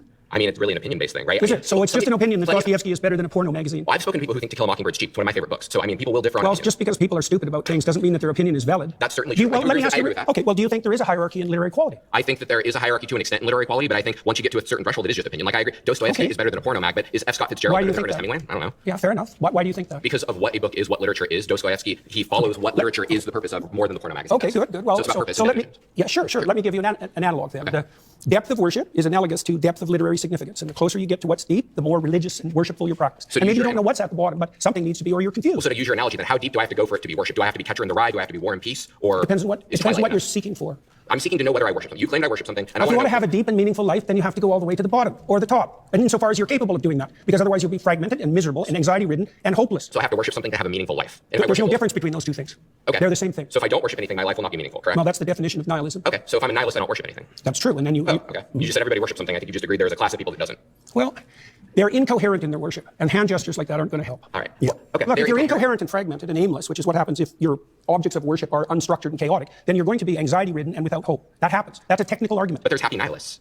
Oh, there are. How do you explain that there are happy nihilists then? Well, the mere fact that you state that there are happy nihilists doesn't make it true. Like, what's your evidence? How do you measure nihilism, and how have you associated it with happiness, and what's your definition of happiness? And have you compared them to religious people? Because if you do, by the way, it's clearly the case that religious people over the long run have better mental health. It's a well-documented fact in psychological literature. Sure. So your claim is just a claim. It doesn't stand on anything. So you disagree with the claim that there exists even one happy nihilist? I didn't say that. Okay, would you agree there exists at least one happy nihilist in the universe? It's not a question that has any meaning as far as I'm concerned, because it depends on what you mean by happy, and it depends on the duration that you're trying to calculate over. Now and then there's probably some deluded soul who thinks he's a nihilist who's momentarily pleased with himself. But as a long-term strategy to deal with the future, to get along with yourself and with others, it's sadly lacking. That's why Nietzsche warned that when God died, as he announced in 1850, that people would be flooded with pointless, anxiety-ridden, hopeless nihilism. And that was what would attract them for example, to the false gods of totalitarianism, which is exactly what happened, because everybody worships something, even atheists who think they don't. Aren't there unhappy Christians or devoted believers? So worshiping something is neither sufficient nor necessary for happiness then? Well, terrible things can come your way regardless, and that does happen, but it's the case that even when circumstances become deeply troublesome, that how you're oriented makes a big difference. So I'll give you an example. So the book of Job deals with the issue of unfair suffering. So Job is a good man who has everything taken away from him in the most painful possible way. To settle a bet, right? With Satan, yes. And so he makes the axiomatic presumption that he won't lose faith in himself or in the spirit of being itself. And that helps him remain calm and forward-looking through his time of trial. Doesn't he absolutely curse God? No. His wife tells him to do that. Well, we can get out of the Eight of Cups followed by reverse Seven of Pentacles in some ways that Jordan Peterson is delivering a message in some way. I mean, it's kind of like when you speak to a Christian fundamentalist who constantly tries to convince you that accepting Christ into your life is the way to become happy and the way to reach salvation. And all of these things are a bit symbolic in their minds, especially when you're as deep into it as Jordan Peterson is. Regardless of whether Jesus is real, regardless of whether God is real, if you accept them into your heart, into your life, you will be able to escape the darkness that is coming. That is kind of how I get it, at least from that. From the Eight of Cups specifically being in his drawing. Now, why does he get a reverse Seven of Pentacles specifically? Jordan Peterson has trouble listening, but he has he's very good at responding. I found the conversation to be very interesting, and so this guy was a reverse Temperance card, the pourer of the cups, right? So we're talking about possibly, doing some alchemy here, mixing a couple of cups. And then you got a 10 of cups on top of that. And we're talking about Wheel of Fortune here, which is sort of like the up and the down. He's talking about the happy nihilist, which is kind of what I see with this. And this is a card about abolition of work. I mean, it literally on the card is about that. That's how I view a happy nihilist, right? He's happy with the reality that nothing matters. So it doesn't even have to start with, you can abolish work. Fuck it, right? In some way, Jordan Peterson has rejected nihilism a long time ago, and he sees Nietzsche as a philosopher that inherently rejects nihilism. This is, of course, just like everyone who only half reads Nietzsche always says, like, Nietzsche's either pro-nihilism or anti-nihilism, and it's always a question of that. It's always focused on nihilism specifically. If you read Nietzsche to his entirety, you'll see that nihilism is kind of just like a state that exists in various forms, sometimes good, sometimes bad. It is balanced. It is not something that you need to escape. It is not something that you need to embrace. It is just something that is. Sort of Nietzsche viewed it like when he's an you could just look at existentialism as just like a blanket, like, oh yeah, there is no objective truth, whatever.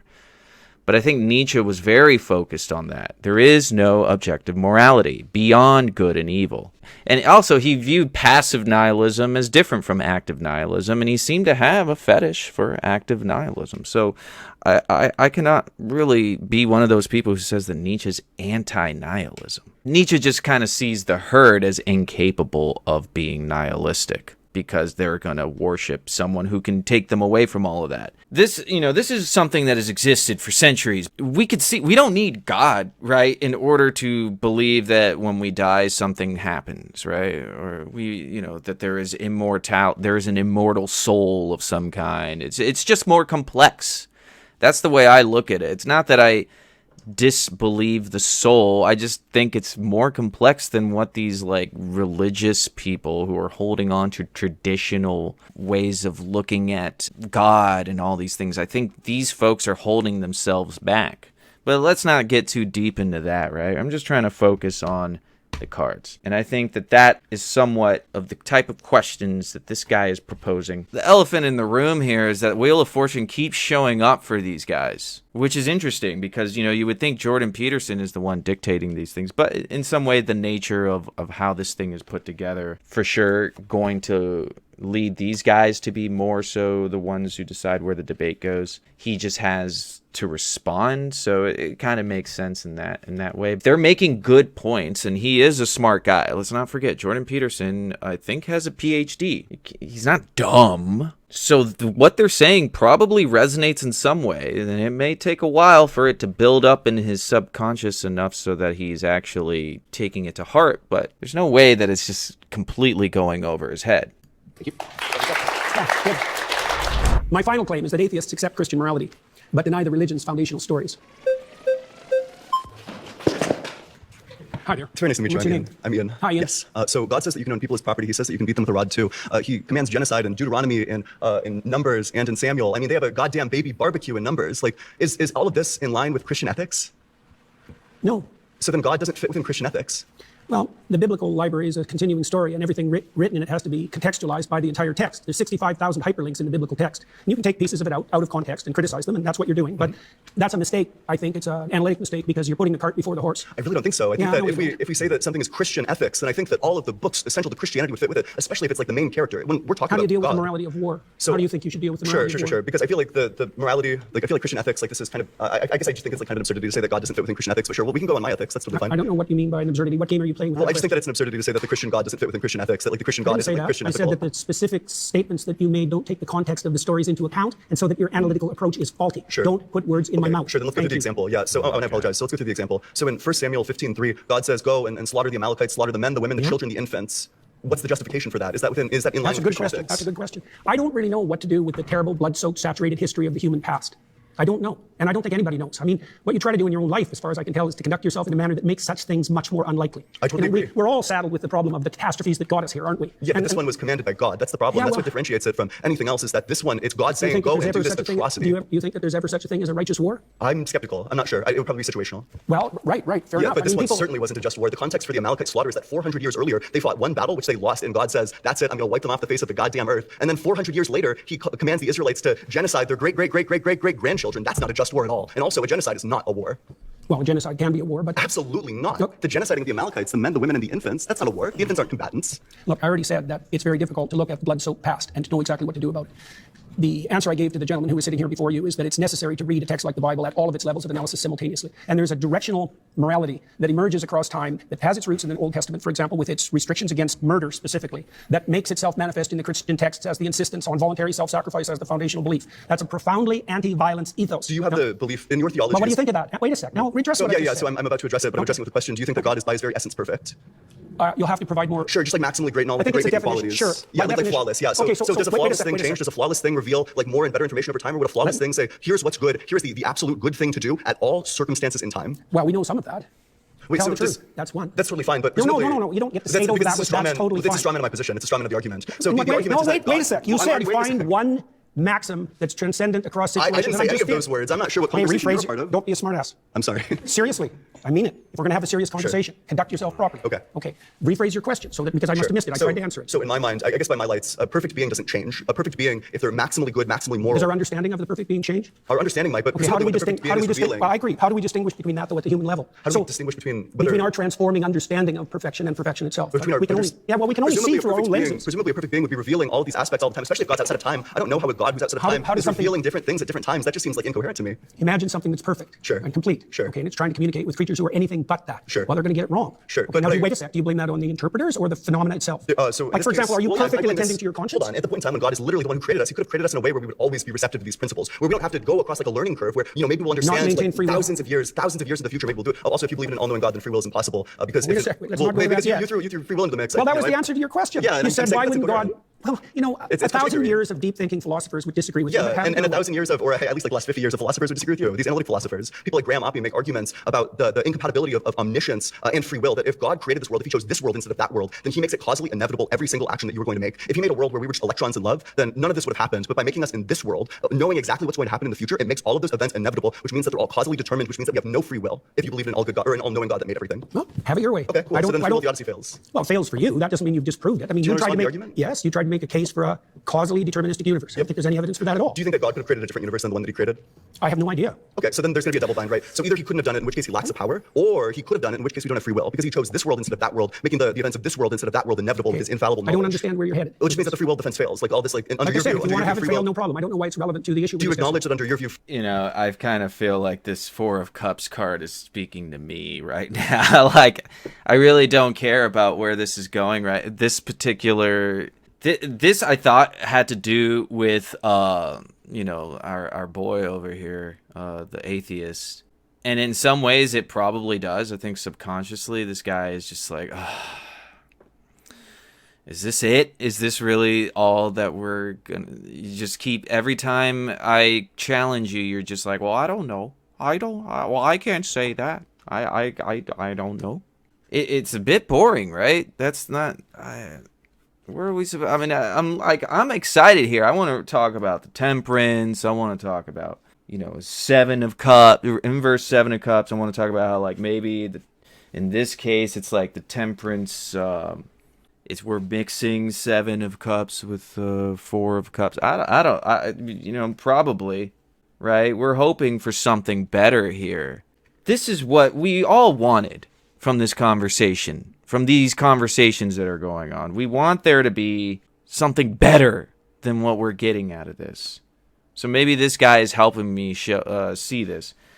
Jordan Peterson's cards, on the other hand, we got reverse Ten of Cups. That's how it starts off. I do think he has this like fucking bitey type of, and I'm sorry to swear you're used, but he's got this like fucking venomous way of like responding whenever someone is having trouble taking him seriously because he is engaging in sophistry. And his defense mechanisms kick in really hard. Very intense person. So he should be paying attention to maybe the most basic, angel on your shoulder shit. Like, hey, dude, chill out. Embrace the fact that you're a fucking rich guy who gets to debate a bunch of poors and tell them that science is bullshit. You should be happy. Then we go into reverse Six of Swords. Interestingly enough, that kind of came up during the topic of justified wars. I am curious as to what, if going into preventing the Holocaust, for example, was a way to see like a justified war, but instead he goes into somewhat defending genocide as possibly a way to engage in war.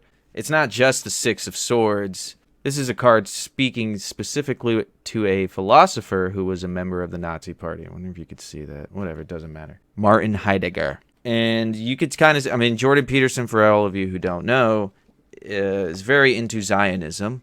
Now, he would probably say, I didn't say I was a Zionist. But everything he does is defensive of Zionism in its most extreme forms. So, And then we end it. Once I got the Devil card, I was like, you know what? Let's just let this shit ride. They're about to end. Let's just see where it goes. And now comment on that Devil card. Free will doesn't exist? No. Oh, then do you want to respond to the argument? You'll have to phrase it more clearly so that someone like me can understand it. Yeah, gotcha. So God already knows in advance everything that's going to happen, which means that by making this world instead of that world, everything is inevitable, which means that God's act of causing this world instead of that world doesn't mean determined. It's causally inevitable if God chooses this world instead of that world. Doesn't Causally, make it determined. Causally inevitable means determined. No, it doesn't. Absolutely, yes, it does. Well, have it your way. Okay. That's not the case. Okay, so there's definitely a stubbornness within him. He really embraces his... See, this is the interesting. Like, we were getting towers before, and we've been getting Wheel of Fortunes for these folks almost nonstop.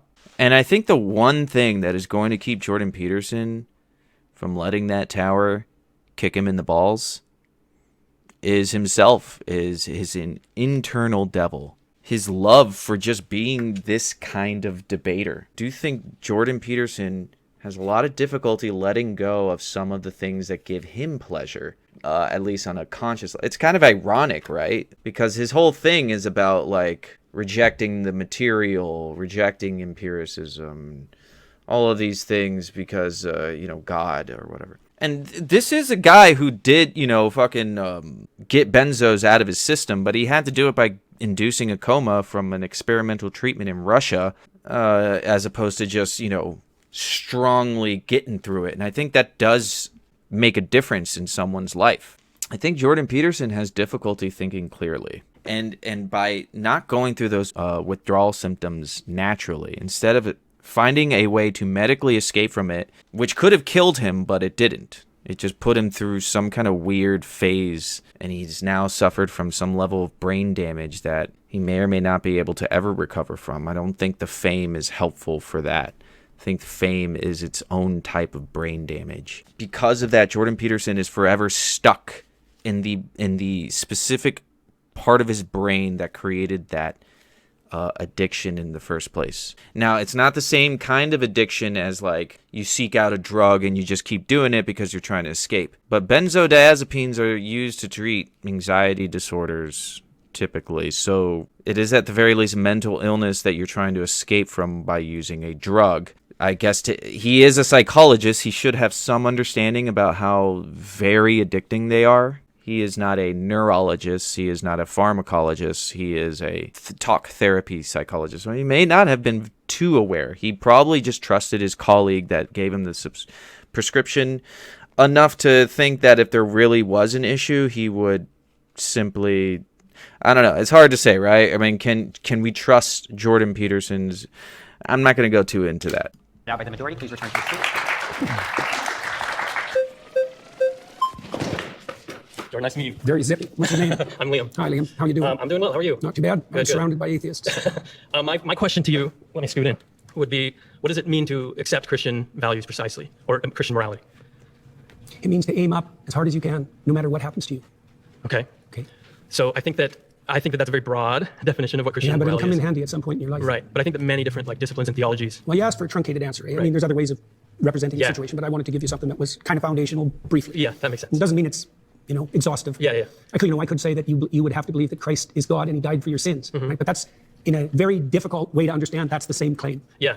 If there are other theologies and disciplines that have similar types of values, how then is that definition mean, like, wouldn't those also be Christian values under your definition? That's a good question. I spent a lot of time studying different religious systems from all over the world and found multiple interesting layers of concordance. So, for example, in ancient Egypt, their god Horus, who was the reviving god of the totalitarian state, he was the god of attention, right? And the Jews hypothetically came out of Egypt, and there was crosstalk between Egyptian and Jewish foundational morality, and then that bled into Christianity. I mean, human beings all over the world have come up with moral systems that fit roughly into a pattern, and they're very usefully studied.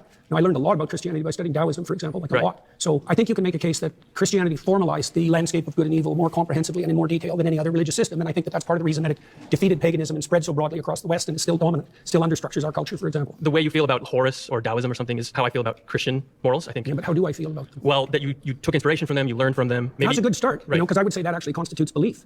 Like you said, well, look, in Noah, in the story of Noah, right? Noah is inspired by the apprehension that all hell is going to break loose. Okay? He regards that inspiration as God, right? And when God comes to Abraham, he comes to Abraham as the spirit of adventure. It's inspiration. One of the definitions of God in the Old Testament, unsurprisingly, given the derivation of the word, is inspiration. And so if you take inspiration from Christian ideas, then insofar as you do that, you are in fact a believer, which was my point with regards to atheists not understanding. But have you taken inspiration from Taoism or from studying Egyptian mythology? Definitely. So then you believe them under that definition? Yeah, but I've incorporated them into something I think that's more comprehensive. Is it possible to take inspiration and to appreciate the teachings without being a believer in their truth claims? No, I don't think so. But I think, you see, there are different kinds of truth claims, right? There's propositional truth claims, which are the truth claims of what you say. And then there's embodied truth claims, which is the truth claims of what you do. That should be prioritized. Optimally, what you say and what you do would be brought into harmony. But I would say if you had to prioritize, it should be what you attend to and what you act first. And that's what Christ actually says in the Gospels, because he points to the Pharisees, for example, who say all the right things, but don't do any of the right things, and points out very clearly that that's not acceptable. I don't know that the Christian morality, those principles originate in Christianity, because you brought up other things that predate Christianity that you can very closely tie connections to. Well, I don't think they do originate precisely. I mean, I don't think the Christian claim is exactly that they originate Christianity. So if I'm living those values, how is it that I'm living the Christian values and maybe not the Egyptian values or something else? Well, that was good. That was good. Yeah. All right, let's just do a quick analysis. I mean, he started off with reverse magician and then moved on to reverse 5 of cups. I just feel bad for this guy. I mean, he was trying to do a good point, but I think the issue at that point is that he kind of gave Jordan Peterson the win accidentally. Not a win, but like a personal win. Like, he was able to give Jordan Peterson an opportunity to just kind of say, no, I this is how I am. This is why I'm right. This is why I'm right. This is why I'm right. So I kind of just feel that this guy, in the most good faith as he could, accidentally just allowed Jordan Peterson to kind of like help him create almost like a nice grounding. Because, he was sweating for a while, right? I think Parker get a job, and a couple of other guys really fucked with him. But now he's kind of like, he's getting back in there. Now I don't think he's worried at all. Hi. Hello there. How you doing? I'm good. How are you? Good. What's your name? I'm Kamari. So I was curious about this Christian morality that you're talking about, because a lot of my issues of Christianity have to do with the base morality of it, specifically with the idea of the rapture and how we see people that aren't going to come up with us with the rapture, and that concept of heaven and hell. I don't really agree with that morality, but if you could explain that to me and how I do agree with that, I would love to hear. Well, I can't explain the rapture to you because that isn't something I concern myself with, and that's more of a sectarian belief and something that's central to Christianity. Now, there's all sorts of evangelical Protestants who might disagree with that, but that doesn't have anything to do with me. You asked a more deeper question with regard to, let's say, heaven and hell and judgment. Yeah. Well, that's a tough one, right? I mean, sin, you could put it this way, sin is what puts you in hell, right? And so then you might ask, well, how do you know you're in hell? How about you do anything to get out of it? Can I ask how you a about question? you know that you put yourself there? Do you think, is sin a part of Christian morality? What do you mean exactly? Sin is a part. The concept of sin? Okay, it's derived from an archery term, and it means to miss the target. Right, and so it presumes that there's such a thing as a central target and that you can miss it in many ways. And the consequence of that will be your life will be ridden with anxiety, your life will be pointless, people will turn against you. Don't believe in sin at all? What, do you believe in error? Have you made any mistakes? What if I believe that the mistakes that you make, that they're fixable, and so that no sin is finite, and that the idea of hell, I don't believe in it. That's also a Christian belief, by the way. A Christian belief is hell? No, that there's no sin. Well, there's one. The sin against the Holy Ghost is unforgivable, but that's really the sin against the process that would enable you to learn. Okay. But there's a Christian belief that hell does exist, and if I commit sin, I'm going to go there, correct? Yes. So what if I don't believe in that? I think that when you, can I explain a little bit? Sure. Okay. I think that when you commit sin, that it's because of a lot of environmental factors in your life, like where you were born and who you were raised by, and so there are certain things that lead you down a dangerous path, and once you are dead, I think you're kind of removed of that person. There's no there are no factors of the earth that have to. What happens after death. Right. So I would ask you, in these times that you've suffered terribly in ways that you thought would never end, do you believe that you had any causal role in that? Did you play a part in that? In my own suffering? Yeah. Maybe sometimes I would say that there was a part that I played in that. Okay, but I that's also the thing do to think find that out. I think that maybe it's like a concept of free will that I don't really believe in somewhat of free will. That I think that there are certain things in your life that lead you to do certain behaviors, and so when you commit those sins, you go to hell. I'm not too sure why you would still be reaping the consequences of that. Like I said, I can't address that. Do you believe that you can change? I do. Do you believe you can change for the better? I do. Do you believe that when you change for the better, you abandon the things you've done in the past that weren't good? I think that you can. Okay, then that's very much in keeping with Christian doctrine. Can you explain to me how that's in keeping with Christian Well, doctrine? If you would go to hell for those things? You believe you can improve, Yeah. right? And you believe that if you improved, you would let go of things that were impeding you. That's a sacrifice. You believe that improvement would be upward, and you believe that you have agency in that.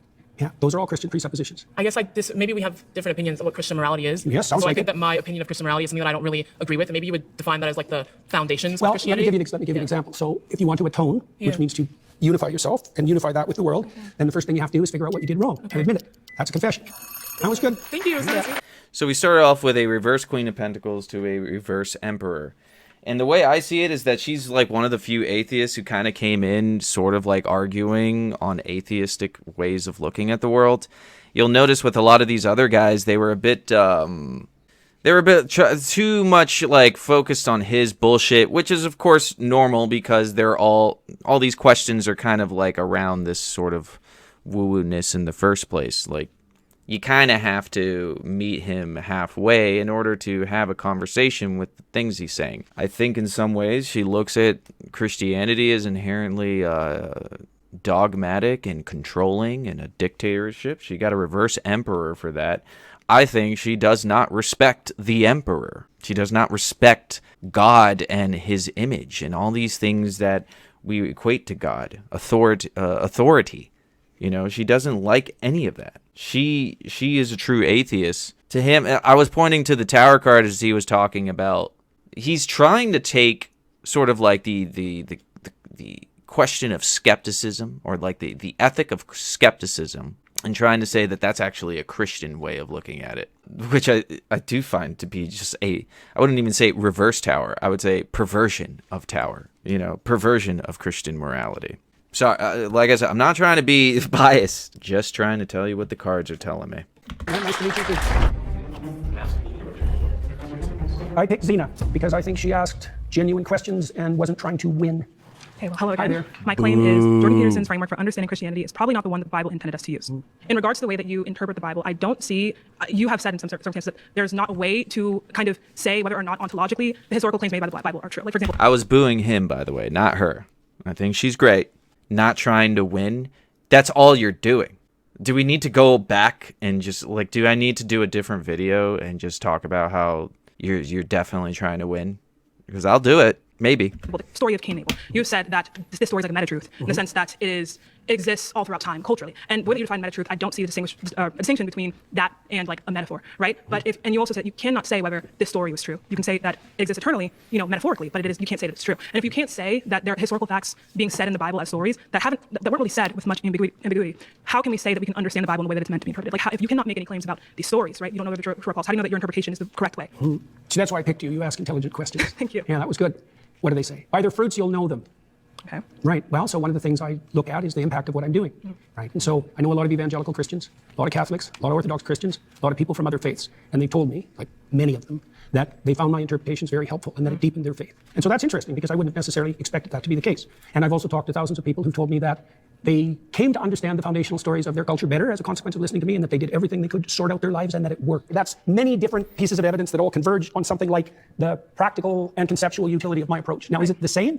There's a lot of approaches to biblical interpretation historically, and what I'm doing is possibly less new than you think. Yeah, I want to make a claim on whether this evidence is enough, right, to substantiate whether or not your interpretation is going to, be more plausible, right, be the most plausible. Because in regards it's an open question. Yeah, right. You bet. So in regards to how we interpret the Bible and how we see the Bible, something can add value to someone's life. An interpretation can add value to someone's life. An interpretation can connect you to your conception of what your faith is. But if it's the quote-unquote interpretation that God does not intend, that can lead to a plethora. That's certainly the case. That's why the medieval Christians were so concerned about heresy. Exactly. Yeah, because they felt, and that's why the Catholics objected so much to the Protestant Reformation, because they believed that the fractionation of Christianity would result in an indefinite fractionation, right? Well, and that's exactly what's happened. Right. So yeah, that's definitely a problem. I think one of the foundational principles, for example, there's a foundational principle in the Old Testament of hospitality, right? So what you want to do if you set up your local environment properly is to make it welcoming to people voluntarily. And so one of the ways you could judge the validity of the interpretation of the classic story is whether or not that interpretation might be regarded by someone as welcoming. Does that represent something you'd actually like to have if you were acting in your own interest in the long run? Right, and we can talk about that. Protect you from fear might be another one. Exactly. So we can talk about how these interpretations of the Bible, if they kind of resonate with us. I think that can in some case be some kind of evidence. Oh, this might be true, but I think we should ask: is evidence damning? Right? Is this evidence certain? Right. Yeah. So, but I do want to look at again the consequences and our understanding of this interpretation once more. So we look at again the story of Cain and Abel, and we say, yeah. So I believe this is a meta truth. I believe that this story is resonant throughout cultures. That is all Trinitarian. I'm sure that there is in some way the story was put in here for the reason, right, to tell us about fights between brothers. Mm-hmm. But also you can't say I do know or I don't know that this story is false or true in an ontological historical sense as a historical fact. Were there two people that were specifically referenced? Okay, I don't think that's knowable, but I'm not sure why it matters to you. So the reason why it matters to me is because we need to know how we should interpret the things that the Bible says. Many ways. Right, but if we interpret sometimes poetry, sometimes history, sometimes facts, but for sometimes example, metaphor. The reason why it's important, right, very important, is because for example we talk about something like God says, I believe it's 1 Corinthians 15:17, something about how belief in God specifically as someone who resurrected or as someone who died for our sins is important, right? But we have to look at if we can interpret that as just you believe that God is a symbol of sacrifice. That is different from believing that there was an actual person named Jesus Christ who died on the cross for our sins. So if you believe one and not the other, that can be the difference between you going to hell and you going to heaven. So if we cannot make we cannot say that we know whether or not certain historical facts in the Bible happen, even as just events, because the events matter, because again, God dying for our sins on the cross was an event. If we can't say that we know these things happen, these things did or didn't happen, this then leads us to kind of a conundrum of how do we know what we are meant to believe, what the Bible intended for us to believe, and this can be very, very important to our faith. Do you see what I'm saying? I've got no disagreement with any of that. What sort of response do you want from that? You pushed me beyond the limits of my knowledge. Really? Well, there's so many things you can't know. I'm struggling. I know that the biblical stories are the foundation of Western culture. Mm-hmm. I know that the consequence of those stories has been the genesis of a society that is in the main freer and more abundant than any societies have ever been. I don't exactly understand the relationship between those stories and that outcome, but it's not nothing. Right. But I don't know the answer to the questions that you're asking. It's the case that forever when people have been interpreting religious stories, they wrestle with exactly the question that you just described. Mm-hmm. When is it fact? When is it poetry? When is it music? When is it metaphor? When is it ritual? When is it time-bound? But what I'm saying is that your interpretation of the Bible, if you cannot tell us again if these historical events happen or not, that can be the deciding factor in if someone is damned to hell for eternity or if they go to heaven, right? So that's why I don't concern myself so much with that particular question. That would be something that would stem more from an evangelical viewpoint, and I'm not putting that down, by the way. Mm-hmm. You're asking me a question I really can't answer. Okay. I'm not claiming even that my interpretations are canonically correct. I can only tell you the consequences of having released them into the world, let's say. Right. So I guess we kind of come to a conclusion about that, which I've kind of wrestled with your framework and pushed it kind of to its end, at least in the way that you can answer my question. So I don't know that we can more wrestle with that. See, I guess the problem is, I don't exactly understand. I don't think anybody does the relationship between fact and destiny. Well, they're different realms in a way, because knowing what the world is made of doesn't help you navigate through it. Not really. It doesn't provide you with a foundation for navigation.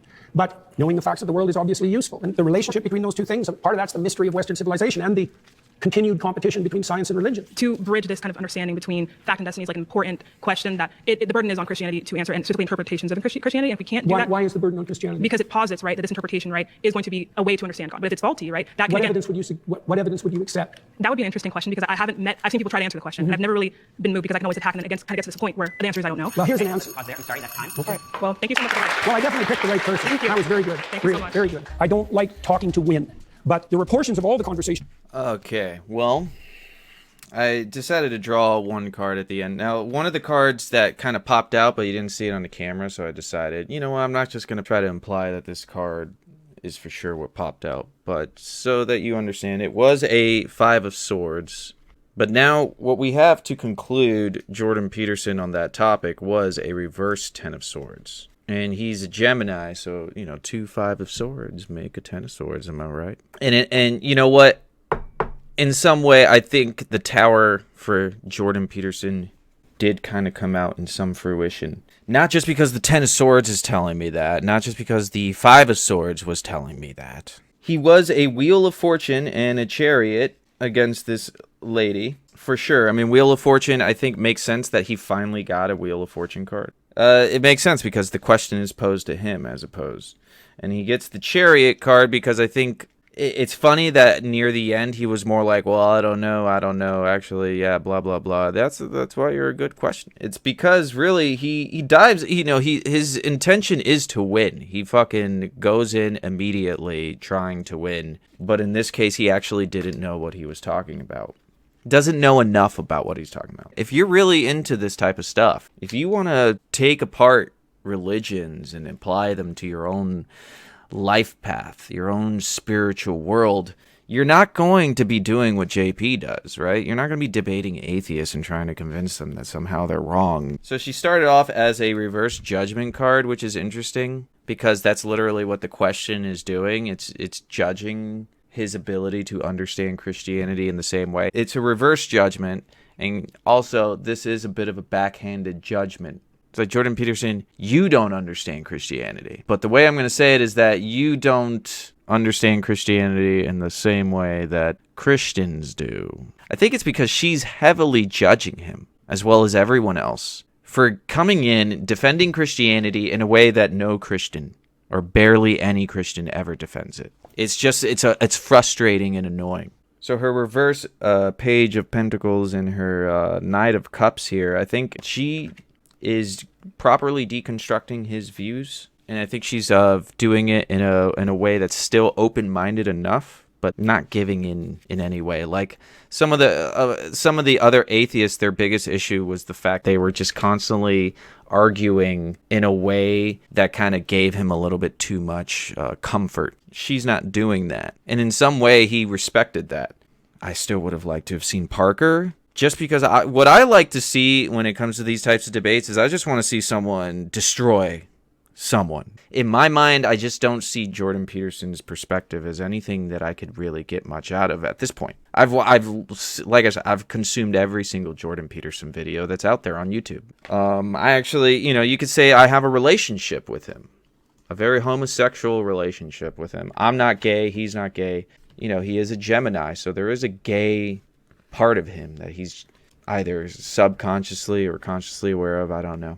Now, if I were to try to draw one more card, let's say one more card, what do we learn from all of this? At the end of the day, what should we leave this topic or this entire video? What should we get out of this? Is there anything to get out of this? I